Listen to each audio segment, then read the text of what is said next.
Confía en mí. Ellos se arrepentirán de esto.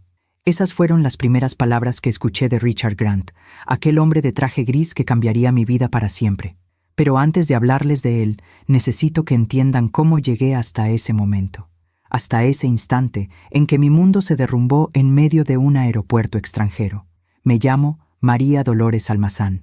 Tengo 60 años. Y esta historia comienza en el lugar más improbable, el Aeropuerto Internacional de Miami, en una tarde de octubre del 2023. Yo estaba sentada en una de esas sillas metálicas incómodas, con mi maleta pequeña a un lado y mi bolso de mano sobre las piernas.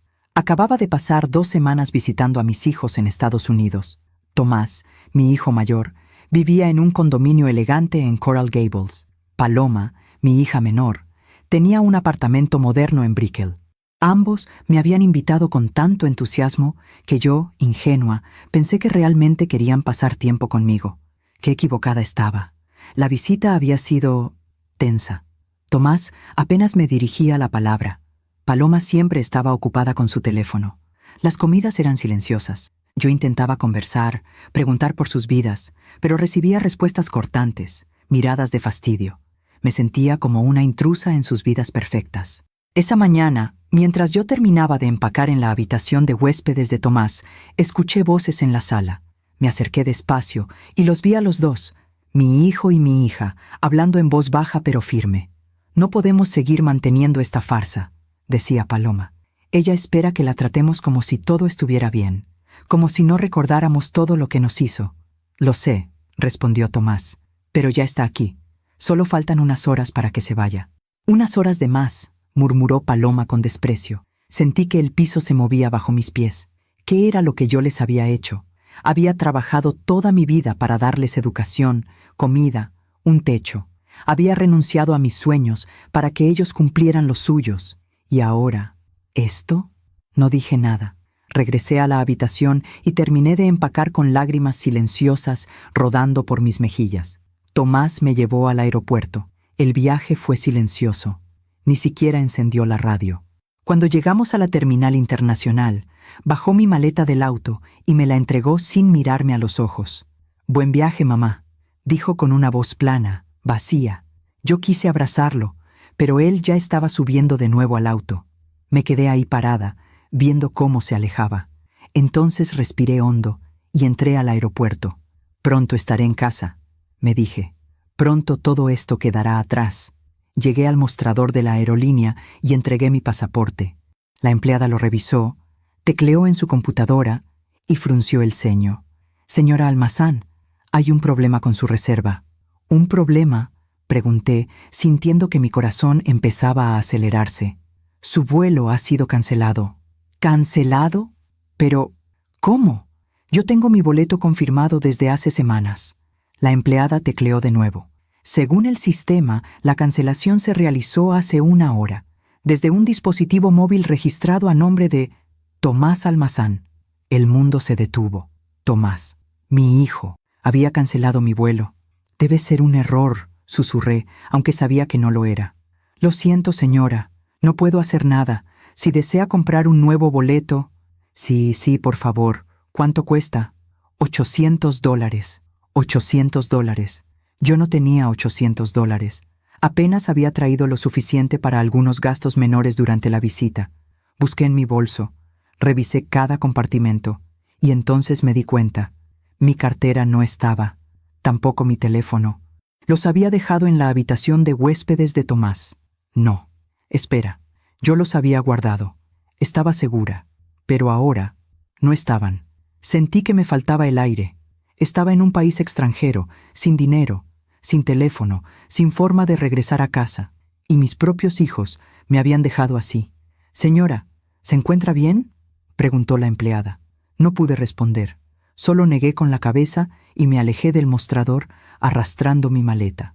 Caminé sin rumbo por la terminal hasta que encontré un rincón tranquilo, cerca de una ventana enorme que daba a las pistas de aterrizaje.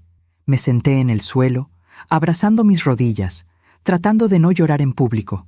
Pero las lágrimas salieron de todas formas, silenciosas, amargas, llenas de una tristeza que no tenía nombre.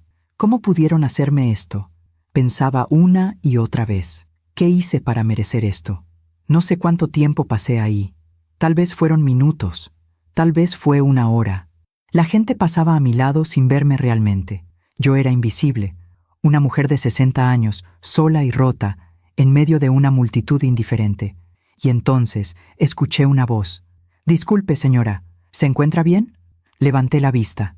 Frente a mí había un hombre de unos 65 años, alto, de cabello gris perfectamente peinado, vestido con un traje gris elegante pero sin corbata. Sus ojos eran de un color avellana claro, y en ellos había algo extraño, una mezcla de curiosidad y... ¿comprensión? «Estoy bien», mentí, secándome las lágrimas con el dorso de la mano. Él no se movió. Se quedó ahí, observándome con atención. Luego miró hacia el mostrador de la aerolínea, luego a mí de nuevo. «No parece que esté bien», dijo con una voz suave pero firme. Hablaba español con un acento estadounidense marcado, pero se le entendía perfectamente. «Perdone mi intromisión, pero acabo de ver lo que pasó en el mostrador. Escuché parte de la conversación. Yo no supe qué decir. Me sentí avergonzada. Él debió notar mi confusión porque se agachó levemente, quedando a mi altura. «Me llamo Richard», dijo. «Richard Grant, y creo que usted necesita ayuda». «No puedo aceptar ayuda de un extraño», susurré. Él sonrió tristemente. «Entiendo, pero puedo ver que sus propios hijos la han dejado aquí, sin nada». «¿Me equivoco?» Las lágrimas volvieron a brotar. No pude controlarlo. Él sacó un pañuelo de tela de su bolsillo y me lo ofreció. «Gracias», murmuré, tomándolo. Richard se quedó en silencio unos segundos, como si estuviera pensando. Luego dijo algo que jamás olvidaré. «Hace 3 años perdí a mi esposa. Cáncer. Ella era todo para mí. Y desde entonces he estado solo, muy solo». Hizo una pausa. «Hoy vine al aeropuerto a recibir a un socio de negocios, pero su vuelo se retrasó. Estaba a punto de irme cuando la vi a usted aquí, llorando, y algo en mi interior me dijo que no podía simplemente irme». Yo lo miré sin entender. Él continuó. «Sé que esto va a sonar extraño, tal vez incluso peligroso, pero tengo una propuesta». Mi corazón latió más rápido. ¿Una propuesta? ¿De un extraño?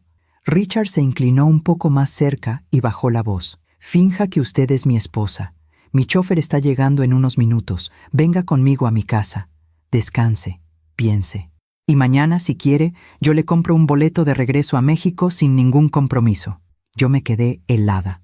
¿Estaba escuchando bien? «¿Por qué haría eso?», pregunté con desconfianza. «¿Qué quiere de mí?». Él sonrió de nuevo, pero esta vez su sonrisa era diferente. Había algo en ella, algo frío, calculador. «Confíe en mí», dijo, y sus ojos brillaron con una intensidad que me erizó la piel. «Ellos van a arrepentirse de esto». No sé qué fue lo que me hizo aceptar. Tal vez fue la desesperación. Tal vez fue el cansancio de tantos años cargando sola con todo. O tal vez, en el fondo, algo en la mirada de Richard Grant me dijo que él entendía mi dolor de una manera que nadie más podía. «Está bien», susurré finalmente. «Iré con usted, pero solo por esta noche». Richard asintió. «Solo por esta noche», repitió, aunque los dos sabíamos que esas palabras no eran del todo ciertas.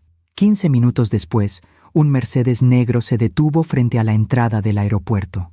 Un chofer de uniforme bajó y abrió la puerta trasera. Richard me ofreció su brazo con una caballerosidad que yo no había experimentado en décadas. «Después de usted, señora Grant», dijo con una sonrisa discreta. Esas palabras me hicieron sentir algo extraño. «Señora Grant», como si yo fuera alguien importante, como si yo importara. El viaje fue silencioso. Yo miraba por la ventana mientras Miami desaparecía detrás de nosotros y el paisaje cambiaba a zonas residenciales elegantes, con palmeras altas y mansiones blancas escondidas detrás de muros cubiertos de bugambilias. El chofer conducía con suavidad y Richard revisaba su teléfono en silencio, respetando mi necesidad de no hablar. Llegamos a una propiedad enorme en Coral Gables. Las rejas de hierro forjado se abrieron automáticamente y el auto avanzó por un camino de adoquines rodeado de jardines impecables. Al fondo, la casa se alzaba como algo salido de una revista. Arquitectura mediterránea, columnas blancas, balcones con barandales de hierro y una fuente de piedra en el centro del patio delantero. Yo me quedé sin palabras. Bienvenida, dijo Richard mientras el chofer abría mi puerta. Bajé despacio, sintiendo que mis piernas temblaban. Esto no podía ser real. Hace unas horas estaba llorando en el piso de un aeropuerto, y ahora estaba aquí. Richard me guió hacia la entrada principal. Un ama de llaves mayor, de cabello recogido en un moño perfecto, nos recibió con una reverencia discreta. «Buenas tardes, señor Grant», dijo con un acento caribeño suave. «Buenas tardes, Marta. Ella es la señora María Dolores. Será nuestra invitada. Por favor, prepara la habitación de huéspedes del ala este». «Enseguida, señor». Marta me miró con curiosidad, pero no hizo preguntas. Solo asintió y desapareció por un pasillo lateral. Richard me llevó a una sala enorme con techos altísimos, pisos de mármol claro y ventanales que daban a un jardín trasero donde se veía una piscina de agua cristalina. Los muebles eran elegantes pero cómodos. Sofás color crema, mesas de madera oscura, lámparas de cristal que proyectaban una luz cálida y acogedora. «Siéntese, por favor», dijo Richard, señalando uno de los sofás. Yo me senté con cuidado, como si temiera romper algo. Él se sentó frente a mí, en un sillón individual, y cruzó las piernas con una elegancia natural. «Sé que esto es poco convencional», comenzó, «pero quiero que sepa que está segura aquí. Nadie va a lastimarla. Nadie va a pedirle nada que usted no quiera dar». Yo asentí despacio. «¿Por qué está haciendo esto?», pregunté con voz temblorosa.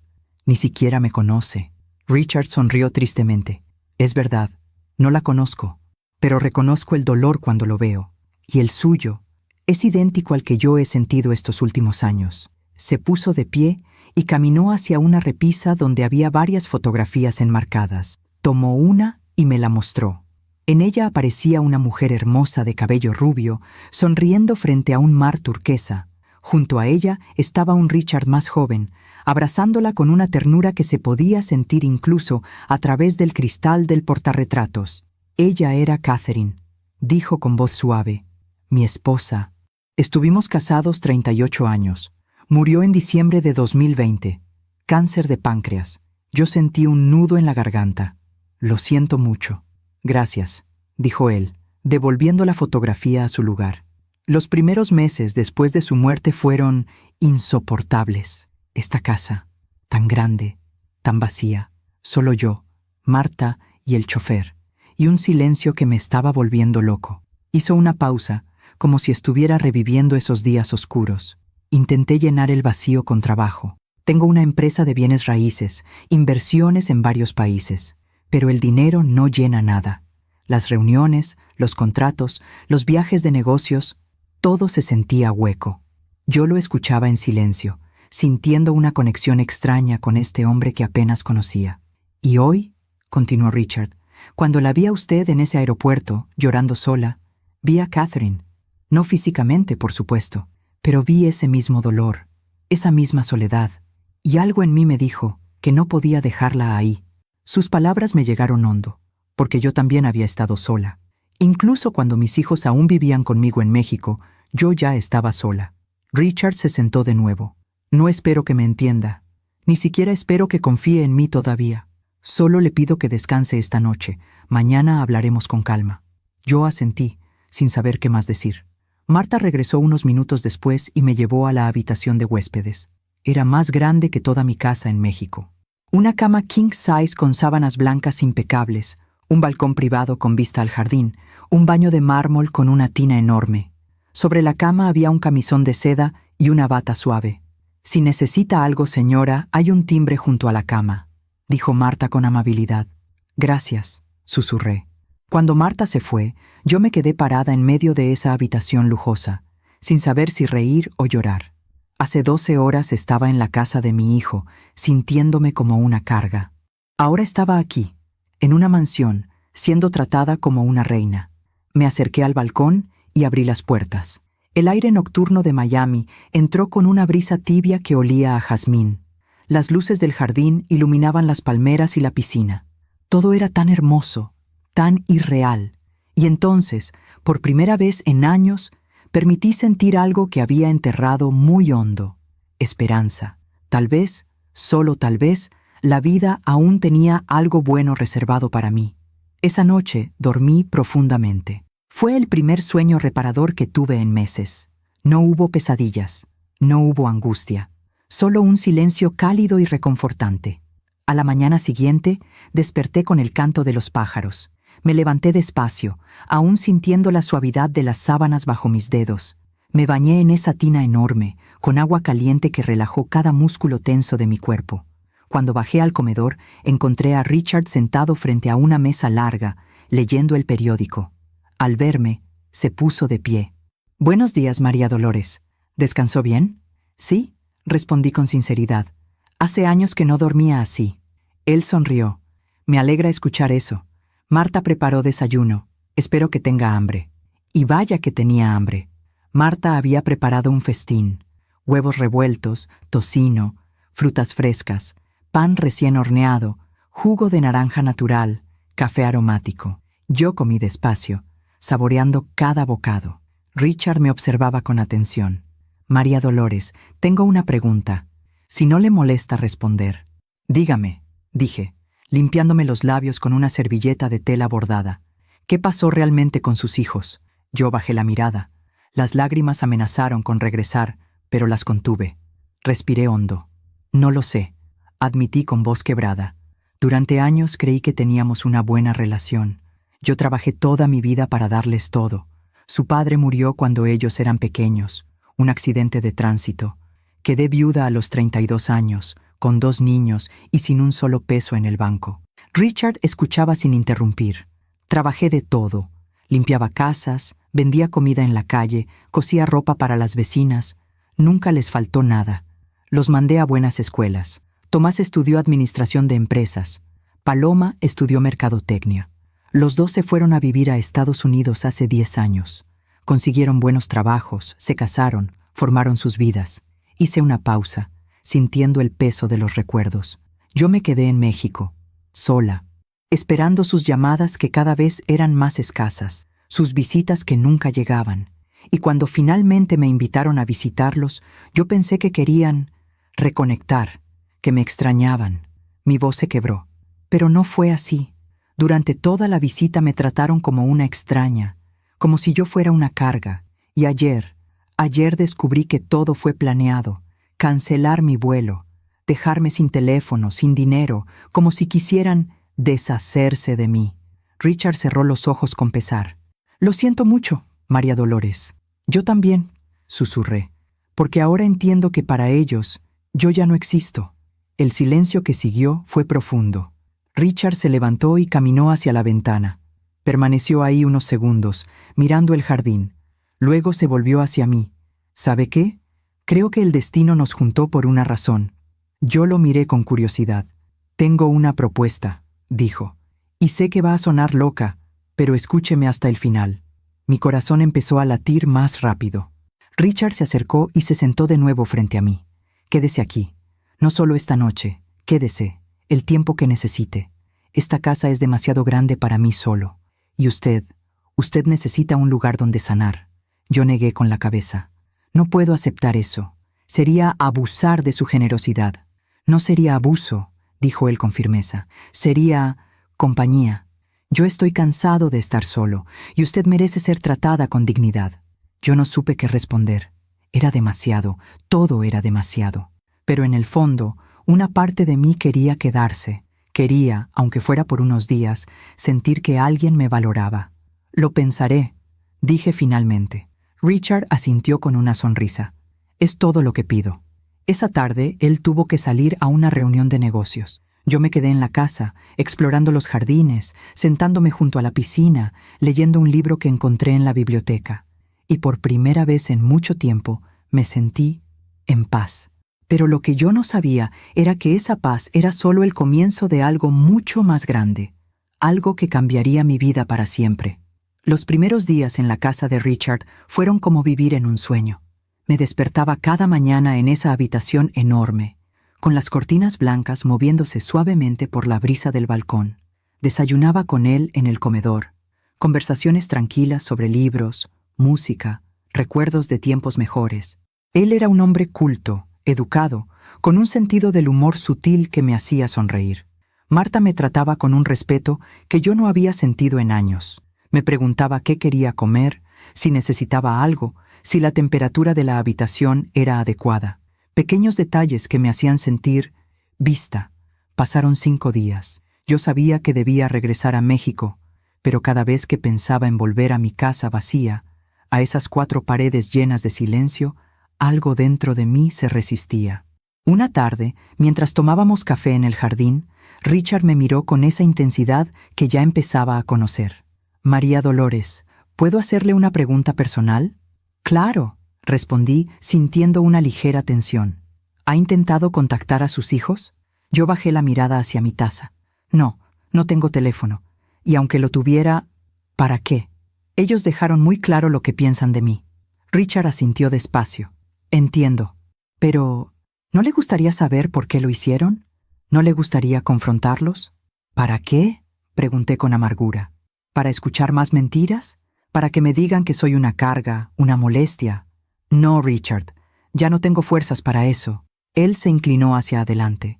¿Y si hubiera una manera de que ellos entendieran el daño que le hicieron? ¿De que sintieran lo que usted sintió? Yo lo miré confundida. ¿De qué habla? Richard sonrió de una manera extraña. No era una sonrisa cruel, pero tampoco era completamente amable. Era algo intermedio, algo calculado. «Hablemos claro, María Dolores. Usted es una mujer inteligente.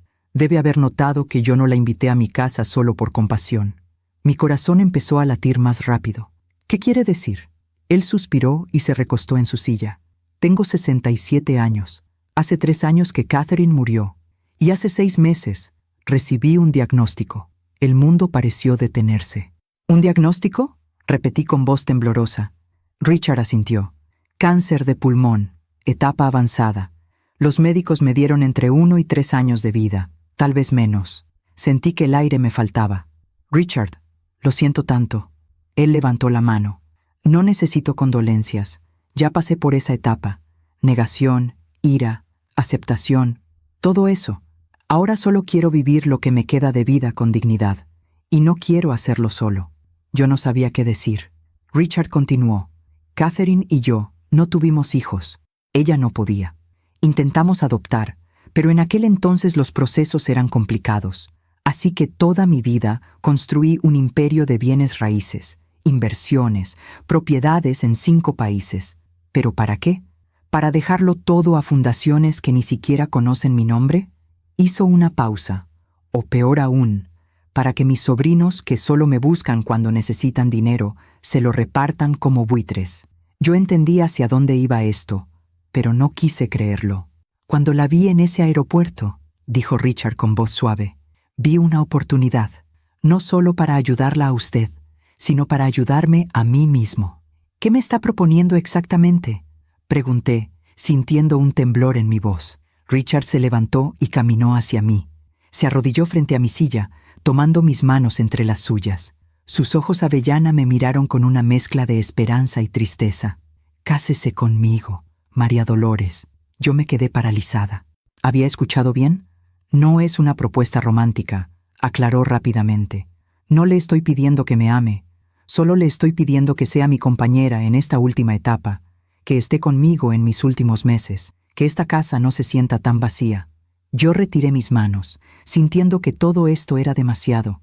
«Richard, esto es locura, lo sé», dijo él poniéndose de pie. «Pero piénselo. Usted necesita un lugar donde estar, un propósito.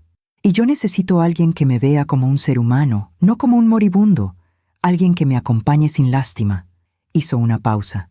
«Y cuando yo muera, todo lo que tengo será suyo.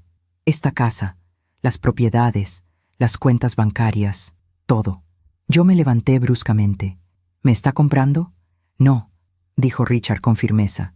«Le estoy ofreciendo una salida, una nueva vida. Y a cambio, yo tendré paz en mis últimos días». Yo caminé hacia el otro lado del jardín, necesitando espacio. Esto era demasiado. Todo era demasiado. «¿Y qué hay de mis hijos?», pregunté de repente, dándome la vuelta. «¿Qué pensarán cuando sepan que me casé con un millonario?» La sonrisa de Richard regresó.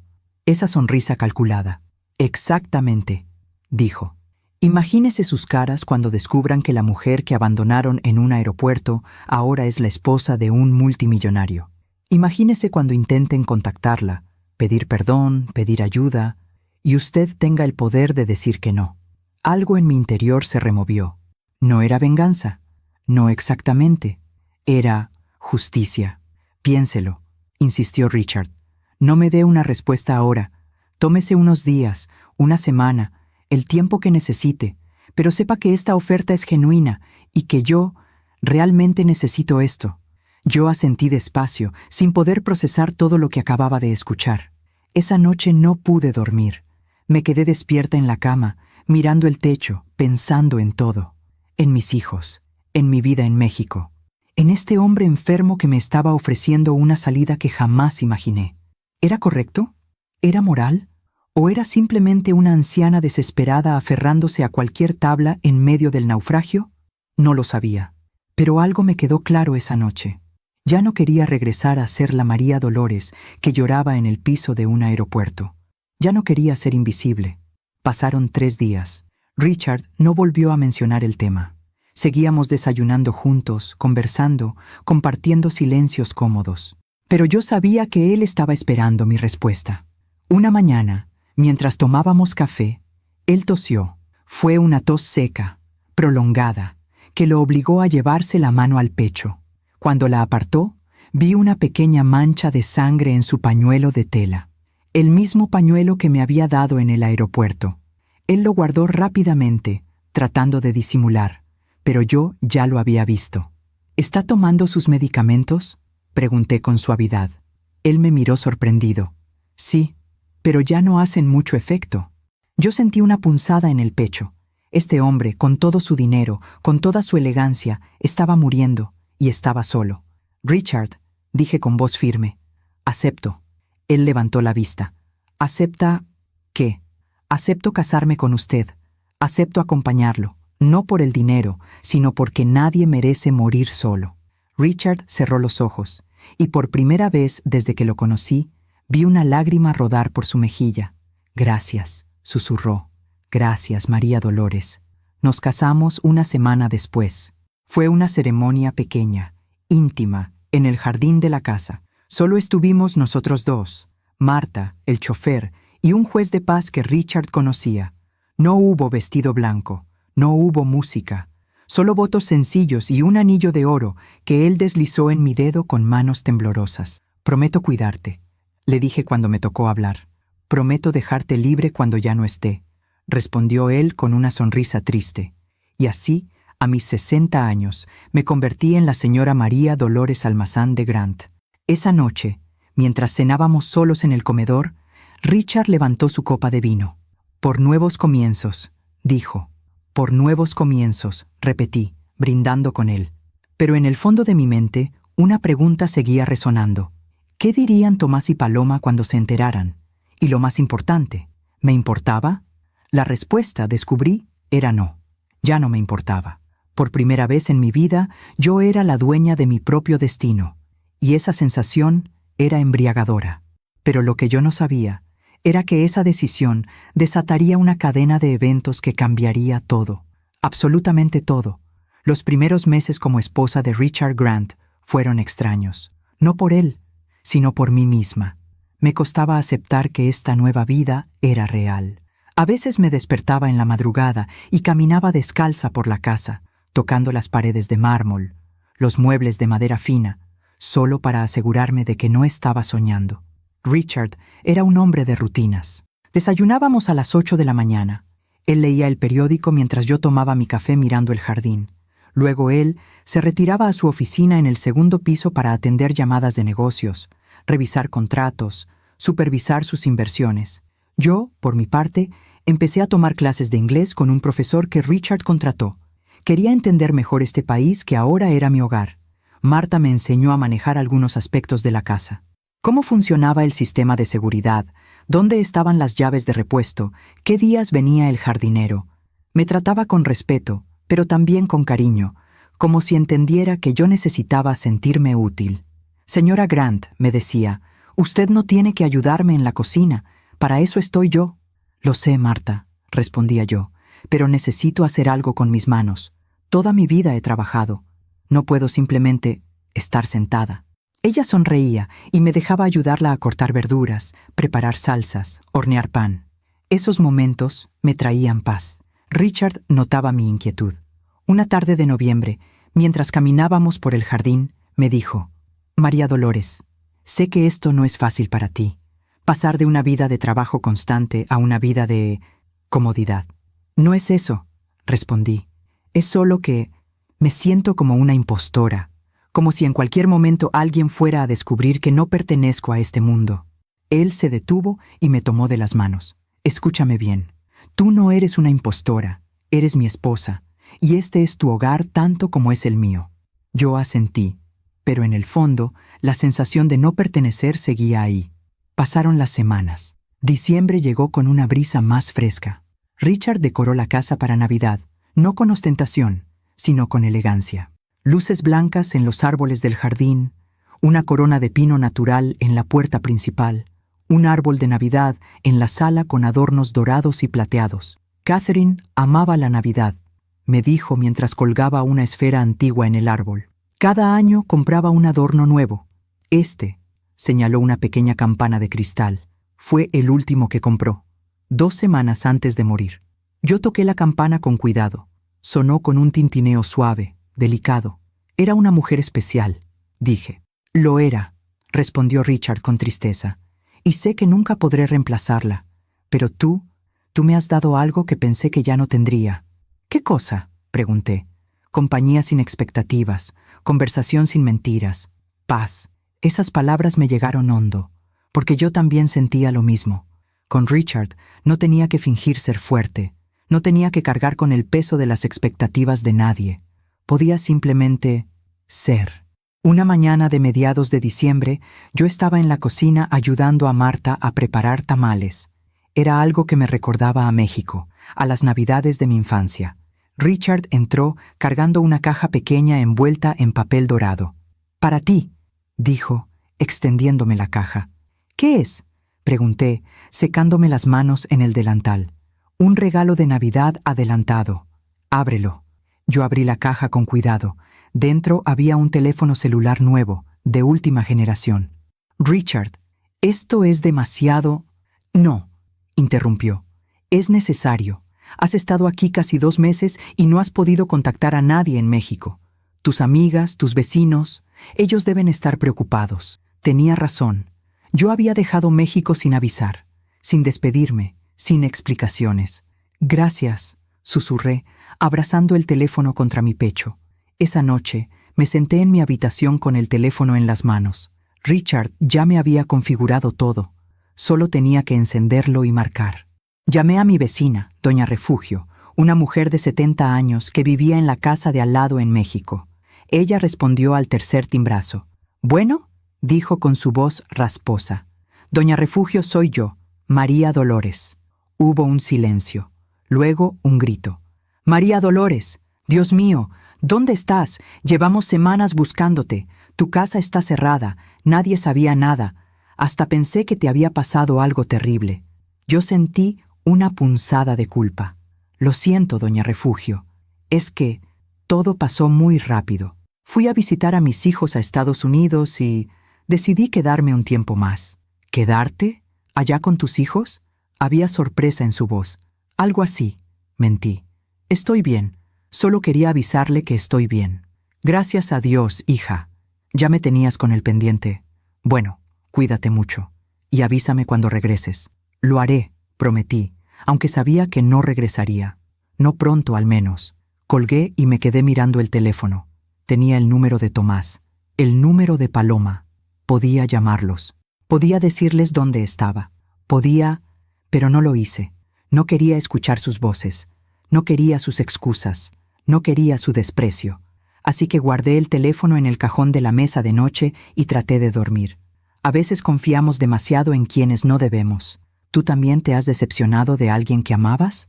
Cuéntame tu historia en los comentarios. Quiero leerte. Los días pasaban. Richard empezó a cansarse más rápido. Sus sesiones de trabajo se acortaban.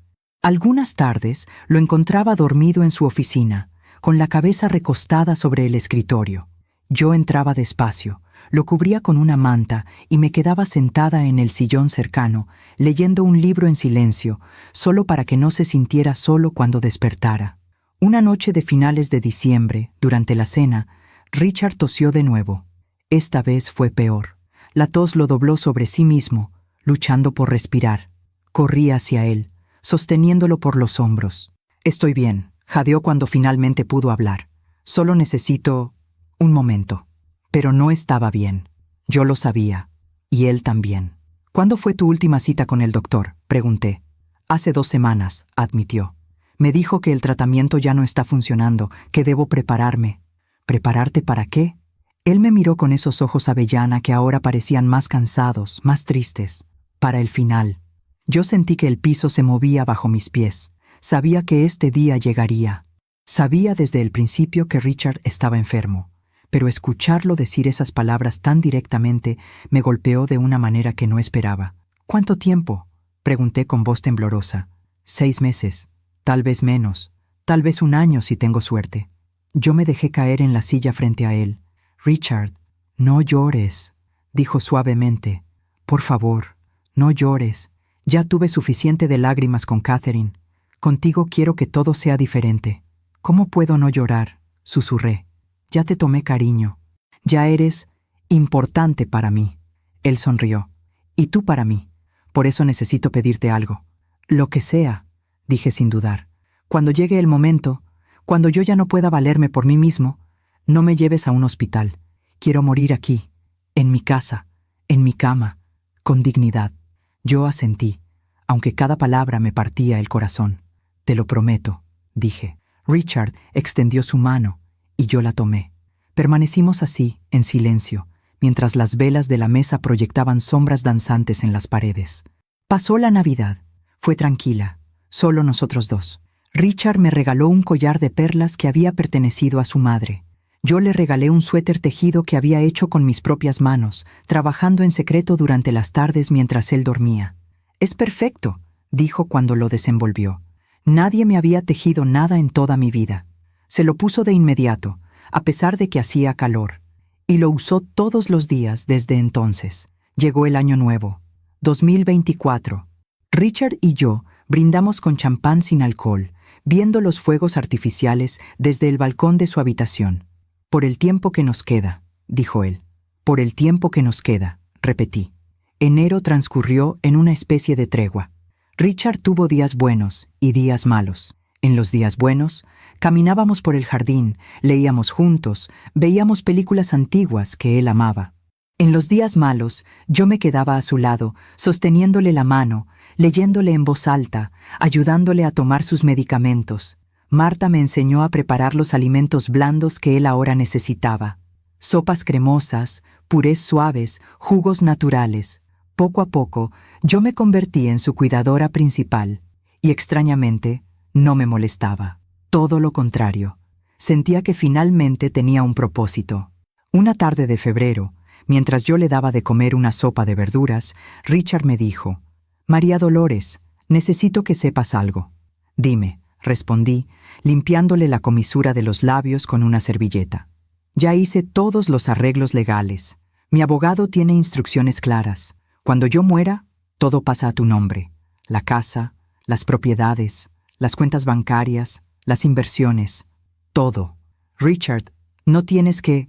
«Sí tengo que hacerlo», interrumpió con firmeza. «Y quiero que me prometas algo más». «¿Qué?». «Cuando yo ya no esté, vive plenamente, viaja, compra lo que quieras, haz lo que nunca pudiste hacer. No te encierres en el luto como yo lo hice con Catherine. Prométemelo». Yo sentí lágrimas rodando por mis mejillas. «Te lo prometo». Él sonrió débilmente. «Buena chica». Esa noche, cuando Richard ya dormía, yo me senté en el balcón de mi habitación. Miré el cielo estrellado de Miami y pensé en mi vida. Hace apenas 4 meses, yo era una mujer abandonada en un aeropuerto, invisible, rota, sin valor para nadie. Ahora era la esposa de un hombre moribundo que me estaba dejando una fortuna. ¿Era esto justo? ¿Era correcto? No lo sabía, pero lo que sí sabía era que, por primera vez en décadas, alguien me necesitaba. y yo estaba dispuesta a estar ahí hasta el final, sin importar lo que viniera después. Marzo llegó con un calor húmedo que hacía que las tardes en Miami fueran casi insoportables. Richard pasaba más tiempo en su habitación, con el aire acondicionado encendido, descansando entre almohadas que yo acomodaba cuidadosamente para que pudiera respirar mejor. Su salud se deterioraba de manera visible. Ya no bajaba a desayunar. Yo le llevaba la comida a la habitación en bandejas elegantes que Marta preparaba con esmero, aunque él apenas probaba unos bocados.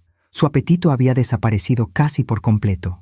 Una mañana, mientras yo le ayudaba a incorporarse para tomar sus medicamentos, noté que había perdido mucho peso. Sus manos, que alguna vez fueron fuertes, ahora parecían frágiles, casi translúcidas bajo la luz del sol que entraba por la ventana.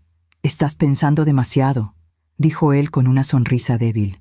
«Puedo ver las rueditas de tu cerebro girando». Yo sonreí a pesar de la tristeza. «Solo me preocupo por ti. Lo sé, y te lo agradezco». Hizo una pausa. «María Dolores, ¿puedo pedirte un favor?» «Claro. Ve al estudio en el primer piso. En el cajón superior derecho del escritorio hay una carpeta azul. Tráemela, por favor». Yo asentí y bajé las escaleras. El estudio de Richard era una habitación amplia, con estantes de piso a techo, llenos de libros, un escritorio de caoba antigua y grandes ventanales que daban al jardín lateral. Olía a papel viejo y a la colonia que él usaba. Abrí el cajón que me había indicado y encontré la carpeta. Estaba marcada con una etiqueta que decía «Documentos legales, confidencial». No la abrí, respetando su privacidad, pero sentí el peso de lo que contenía. Cuando regresé a la habitación, Richard la tomó con manos temblorosas. «Aquí está todo», dijo, abriendo la carpeta. «El testamento, los títulos de propiedad, las cuentas bancarias, los contratos de las inversiones». Sacó varios documentos y los extendió sobre la cama. Yo me senté a su lado, observando los papeles llenos de términos legales que apenas entendía. «Mira», señaló uno de los documentos. «Esta es la escritura de esta casa. Valor estimado, $4.200.000. Ahora está a tu nombre». Yo sentí que se me cortaba la respiración. «Richard, espera, hay más», señaló otro documento. «Estas son las propiedades en California. 5 edificios de departamentos en Los Ángeles. Valor conjunto, $12 millones. También a tu nombre». Mi cabeza empezaba a dar vueltas. «Y estas», continuó, mostrándome más papeles, «son las inversiones en fondos internacionales.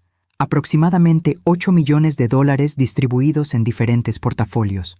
«Richard, para», susurré. «Es demasiado. Yo no necesito». «Sí necesitas», interrumpió con firmeza. «Necesitas seguridad, necesitas libertad, necesitas nunca más depender de nadie que te trate como si no valieras nada». Sus palabras me golpearon, porque tenía razón.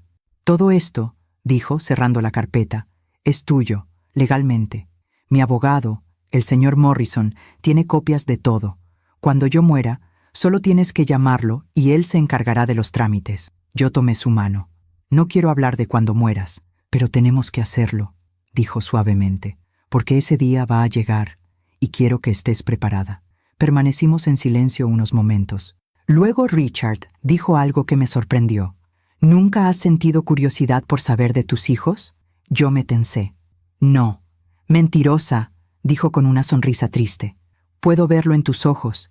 Cada vez que ves una familia en la televisión, cada vez que Marta habla de sus nietos, te preguntas por ellos». Yo aparté la mirada. «¿Y qué si me pregunto? Ellos dejaron muy claro que no me quieren en sus vidas. ¿Y si te equivocas?» «No me equivoco», dije con amargura. «Me abandonaron, Richard. Cancelaron mi vuelo, me dejaron sin dinero, sin teléfono. Eso no fue un malentendido, fue deliberado». Richard asintió despacio. «Tienes razón, pero ¿no te gustaría saber qué están haciendo ahora? ¿Cómo están? ¿Por qué insistes en esto?», pregunté, sintiendo una mezcla de frustración y dolor. «Porque quiero que veas algo». Richard tomó su teléfono de la mesa de noche y tecleó algo. Luego me mostró la pantalla. Era una cuenta de Instagram. El perfil de Paloma. «¿Cómo?», empecé a preguntar. Busqué sus nombres. No fue difícil. Paloma Almazán. Vive en Miami. Trabaja en mercadotecnia. Casada con un tal Derek Hamilton. Yo miré la pantalla con el corazón acelerado. Ahí estaba mi hija. Fotos de ella en restaurantes elegantes, en playas paradisíacas, en eventos sociales, siempre sonriendo, siempre perfecta. Richard deslizó la pantalla. Y mira esta foto. Es de hace 2 semanas. Era una foto de Paloma con un hombre alto, rubio, de traje oscuro. Estaban en lo que parecía ser una gala benéfica. El pie de foto decía: Noche maravillosa apoyando a la Fundación contra el Cáncer Infantil. Gracias, Derek, por ser mi compañero en esta vida. On Blessed, Charity, Miami. Yo sentí una punzada en el pecho.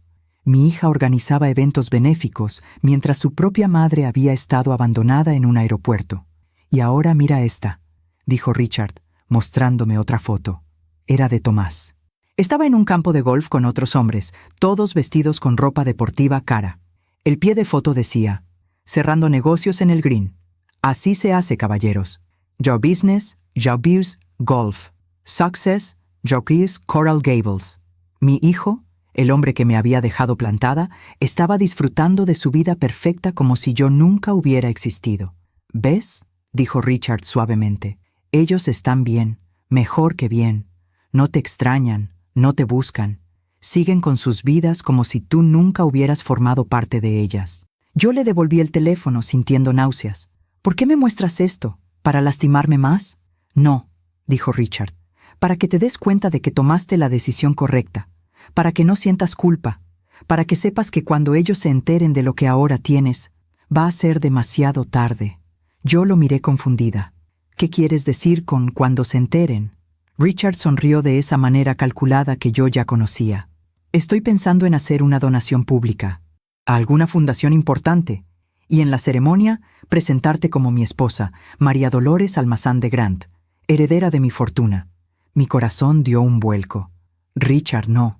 ¿Eso sería justicia?, completó él. Exactamente. Imagínate, Paloma y Tomás ven las noticias, ven tu foto, ven tu nombre, descubren que la madre que abandonaron ahora es multimillonaria. Hizo una pausa. ¿Crees que seguirán sin buscarte? Yo me levanté de la cama, caminando hacia la ventana. Mi mente era un torbellino de emociones. Parte de mí quería exactamente eso. Quería que mis hijos se enteraran. Quería que sintieran, aunque fuera un poco, del dolor que yo había sentido. Pero otra parte de mí se resistía, porque eso sería venganza. Y la venganza nunca había sido parte de quien yo era. No sé si puedo hacer eso, dije finalmente. No tienes que decidir ahora, respondió Richard, pero piénsalo. Porque créeme, María Dolores, el día que ellos se enteren, van a intentar contactarte. Van a inventar excusas, van a llorar y pedir perdón. Y tú tendrás que decidir si los perdonas o si les cierras la puerta como ellos te la cerraron a ti. Esa noche no pude dormir. Las palabras de Richard resonaban en mi cabeza. Las fotos de mis hijos, tan felices, tan ajenos a mi existencia. Me levanté a las 3 de la mañana y bajé a la cocina. Preparé un té de manzanilla y me senté en la terraza, viendo las luces de la ciudad a lo lejos. Mientras cuento todo esto, pienso en dónde estarás escuchándome. Escribe el nombre de tu ciudad en los comentarios. Marta me encontró ahí cuando bajó a las 6 para empezar su día. ¿No pudo dormir, señora Grant?, preguntó con preocupación. No, admití. Demasiadas cosas en la cabeza. Ella se sentó frente a mí. ¿Puedo decirle algo? Claro, Marta. Llevo trabajando para el señor Grant desde que la señora Catherine enfermó. 6 años. Lo vi sufrir de una manera que ningún ser humano debería sufrir. Lo vi convertirse en una sombra de sí mismo. Hizo una pausa.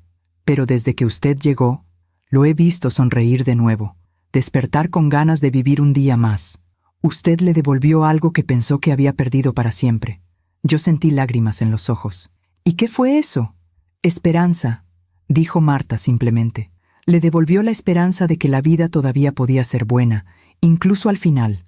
Yo tomé su mano. Gracias por decirme eso. Es la verdad, respondió ella. Y ahora dígame, ¿qué es lo que la tiene tan preocupada? Yo suspiré. Mis hijos. Richard me mostró sus redes sociales. Están bien, mejor que bien. Y yo sigo sin existir para ellos. Marta asintió con comprensión. ¿Sabe qué pienso? Que usted merece gente que la valore estando presente, no cuando descubran que tiene algo que ellos quieren. Sus palabras eran simples pero profundas. Tiene razón, dije. Completamente razón. Los días siguientes fueron tranquilos. Richard dormía mucho. El doctor venía 3 veces por semana para ajustar sus medicamentos, revisar sus signos vitales. Siempre salía de la habitación con la misma expresión, preocupación mal disimulada. Una tarde de finales de marzo, mientras yo leía junto a la cama de Richard, él despertó sobresaltado. «¿María Dolores?», llamó con voz débil. «Estoy aquí», dije, tomando su mano. «Tuve un sueño», murmuró. «Soñé que Catherine y yo estábamos en nuestra casa de Vermont. Era otoño. Las hojas estaban rojas y doradas. Ella me tomaba de la mano y me decía que estaba orgullosa de mí. Yo acaricié su cabello gris. Estoy segura de que está orgullosa». «Tal vez», dijo él, «pero lo que me sorprendió fue que en el sueño tú también estabas ahí, sentada en el porche, tejiendo. Y Catherine se acercó a ti y te dijo, «Gracias por cuidarlo, gracias por no dejarlo solo». Yo sentí un escalofrío. «¿Eso dijo?» «Sí». Richard me miró con ojos llorosos. «Creo que ella te aprueba. Creo que ella está feliz de que yo te encontré». Yo no supe qué responder. Solo me incliné y besé su frente.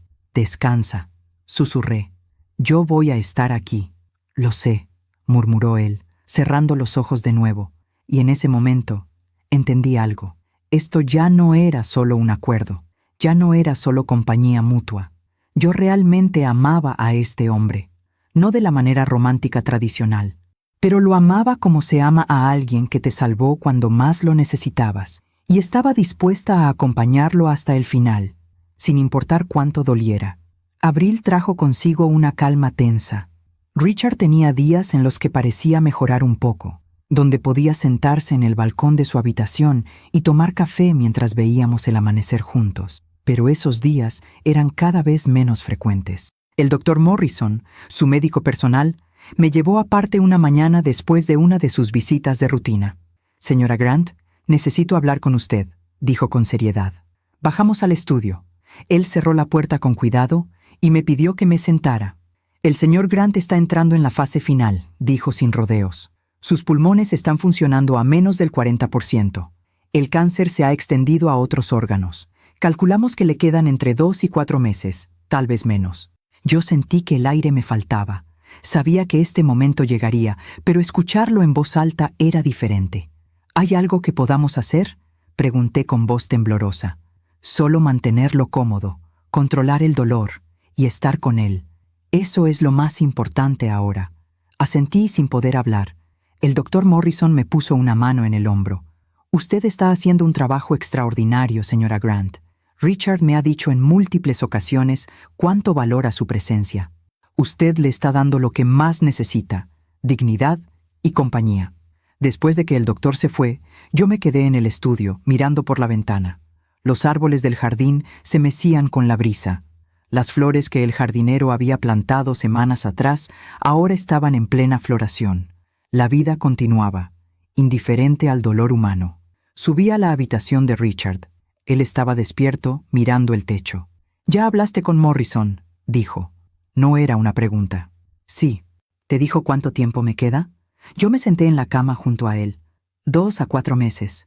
Richard asintió despacio. «Menos de lo que esperaba, más de lo que merezco».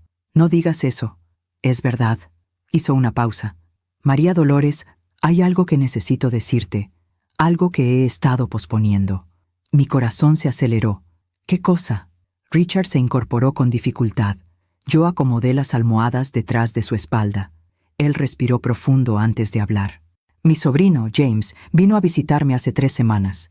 Tú estabas en el mercado con Marta, por eso no lo viste». Yo fruncí el ceño. Richard nunca había mencionado esa visita. James es el hijo de mi hermana mayor.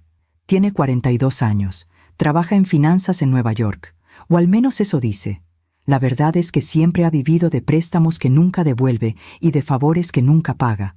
Había amargura en su voz. Vino porque se enteró de que estoy enfermo. No sé cómo. Probablemente sobornó a alguien en el consultorio del doctor.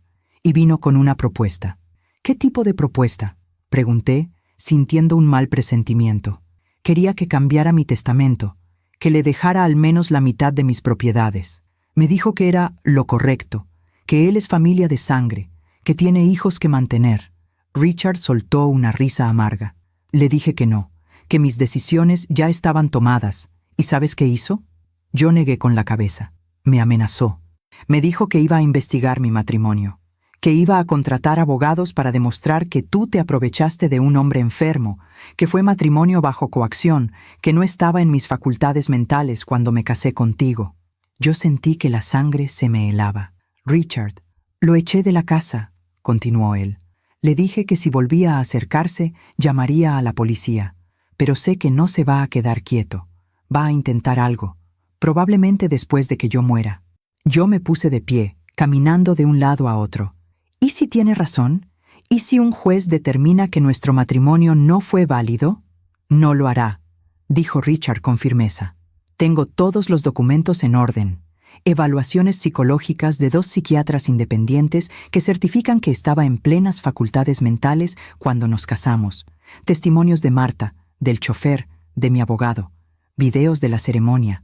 Todo está blindado. Hizo una pausa. Pero hay algo más que necesitas saber. Algo sobre James y sobre tus hijos. Yo me detuve en seco. ¿Mis hijos? ¿Qué tienen que ver ellos? Richard me hizo una señal para que me acercara. Tomó su teléfono y me mostró la pantalla. Era un mensaje de texto, de un número desconocido, fechado 3 días atrás. El mensaje decía: Señor Grant, soy Tomás Almazán, hijo de María Dolores. Necesito hablar con usted urgentemente sobre mi madre. Por favor, llámeme a este número. Yo sentí que el mundo giraba. ¿Tomás te escribió? Sí. Y no fue el único. Richard deslizó la pantalla. Otro mensaje. Este de Paloma. Señor Grant, disculpe la intromisión. Soy Paloma, hija de María Dolores Almazán. Hemos estado tratando de contactar a nuestra madre sin éxito. Sabemos que está con usted. Por favor, permítanos hablar con ella. Es urgente. Yo me dejé caer en la silla junto a la cama. ¿Cómo supieron? James, dijo Richard con disgusto. Después de que lo eché, investigó. Descubrió tu nombre completo. Buscó información sobre ti y encontró a tus hijos en las redes sociales. Les escribió. Les contó que su tío se había casado con una mujer mexicana llamada María Dolores Almazán, probablemente con la esperanza de que ellos ayudaran a crear un escándalo, a invalidar el testamento. Yo no podía creer lo que estaba escuchando. ¿Y qué les respondiste? Nada, dijo Richard. Ignoré sus mensajes, porque quería que fueras tú quien decidiera si quieres hablar con ellos o no. Yo miré los mensajes de nuevo. Tomás había escrito 4 veces, Paloma 3, todos en la última semana, todos con el mismo tono de urgencia fingida. No quieren hablar conmigo, dije con amargura. Quieren saber si es verdad que me casé con un hombre rico. Quieren asegurarse de que no se les escape una oportunidad. Probablemente, admitió Richard. ¿Pero no quieres confirmarlo? ¿No quieres escuchar qué excusas van a inventar? Yo negué con la cabeza. No quiero escuchar nada de ellos. Me abandonaron. Y ahora que creen que tengo algo que vale la pena, aparecen. No, absolutamente no. Richard sonrió con satisfacción. Esa es mi chica. Tomó mi mano. María Dolores, necesito que me prometas algo.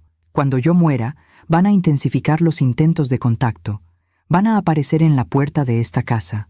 Van a llamar, escribir, tal vez incluso involucrar abogados. Y necesito que seas fuerte, que no te dejes manipular por la culpa o por el arrepentimiento falso.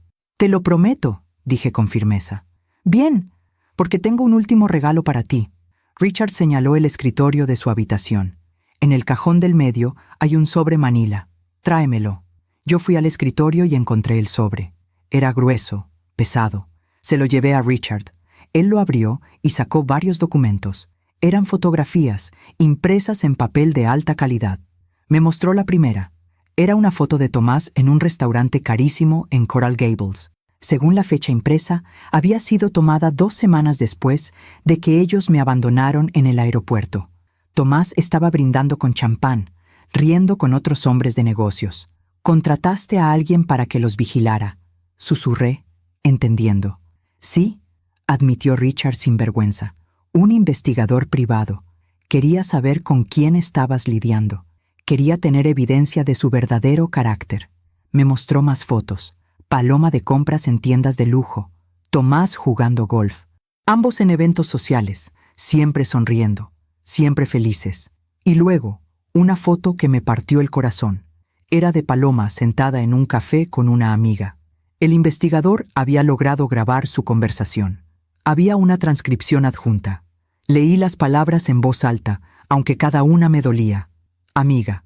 ¿Y tu mamá? ¿Ya regresó a México? Paloma. Sí, supongo. Honestamente fue un alivio cuando se fue. Tomás y yo estábamos hartos, siempre con esa actitud de mártir, recordándonos todo lo que sacrificó por nosotros, como si nosotros se lo hubiéramos pedido. Amiga. Ay, pero es tu mamá. Paloma. Lo sé, pero ya estamos grandes. Ya no necesitamos que nos recuerde constantemente todo lo que hizo. Ya le pagamos, ¿sabes? Le enviamos dinero durante años. Ya cumplimos. Dejé de leer. No podía continuar. Las lágrimas rodaban por mis mejillas sin control. Ya le pagamos, repetí con voz quebrada. Eso piensa mi hija. Que la maternidad es algo que se paga. Que el amor se salda con transferencias bancarias. Richard me abrazó mientras yo lloraba en su hombro. Lloré por la madre que fui. Por la madre que pensé que había sido buena. Por los hijos que creí haber criado con valores. Ahora entiendes por qué insisto en que no les des nada, murmuró Richard. Porque ellos no te ven como su madre, te ven como una obligación que ya cumplieron. Yo me separé, secándome las lágrimas con el dorso de la mano. Tienes razón, tienes toda la razón. Richard guardó las fotos de nuevo en el sobre. Quédate con esto, guárdalo en un lugar seguro. Si algún día dudas, si algún día sientes la tentación de perdonarlos, mira estas fotos. Recuerda quiénes son realmente. Yo tomé el sobre con manos temblorosas. Gracias por mostrarme la verdad. No tienes que agradecerme, dijo él. Solo prométeme que serás feliz, que vivirás la vida que mereces, que no dejarás que nadie te haga sentir pequeña nunca más. Te lo prometo, dije, besando su mejilla. Esa noche, guardé el sobre en la caja fuerte de mi habitación, junto con los documentos legales que Richard me había dado, junto con el collar de perlas de su madre. Me senté en el balcón, mirando las estrellas. Aún me pregunto si hice lo correcto. ¿Y tú?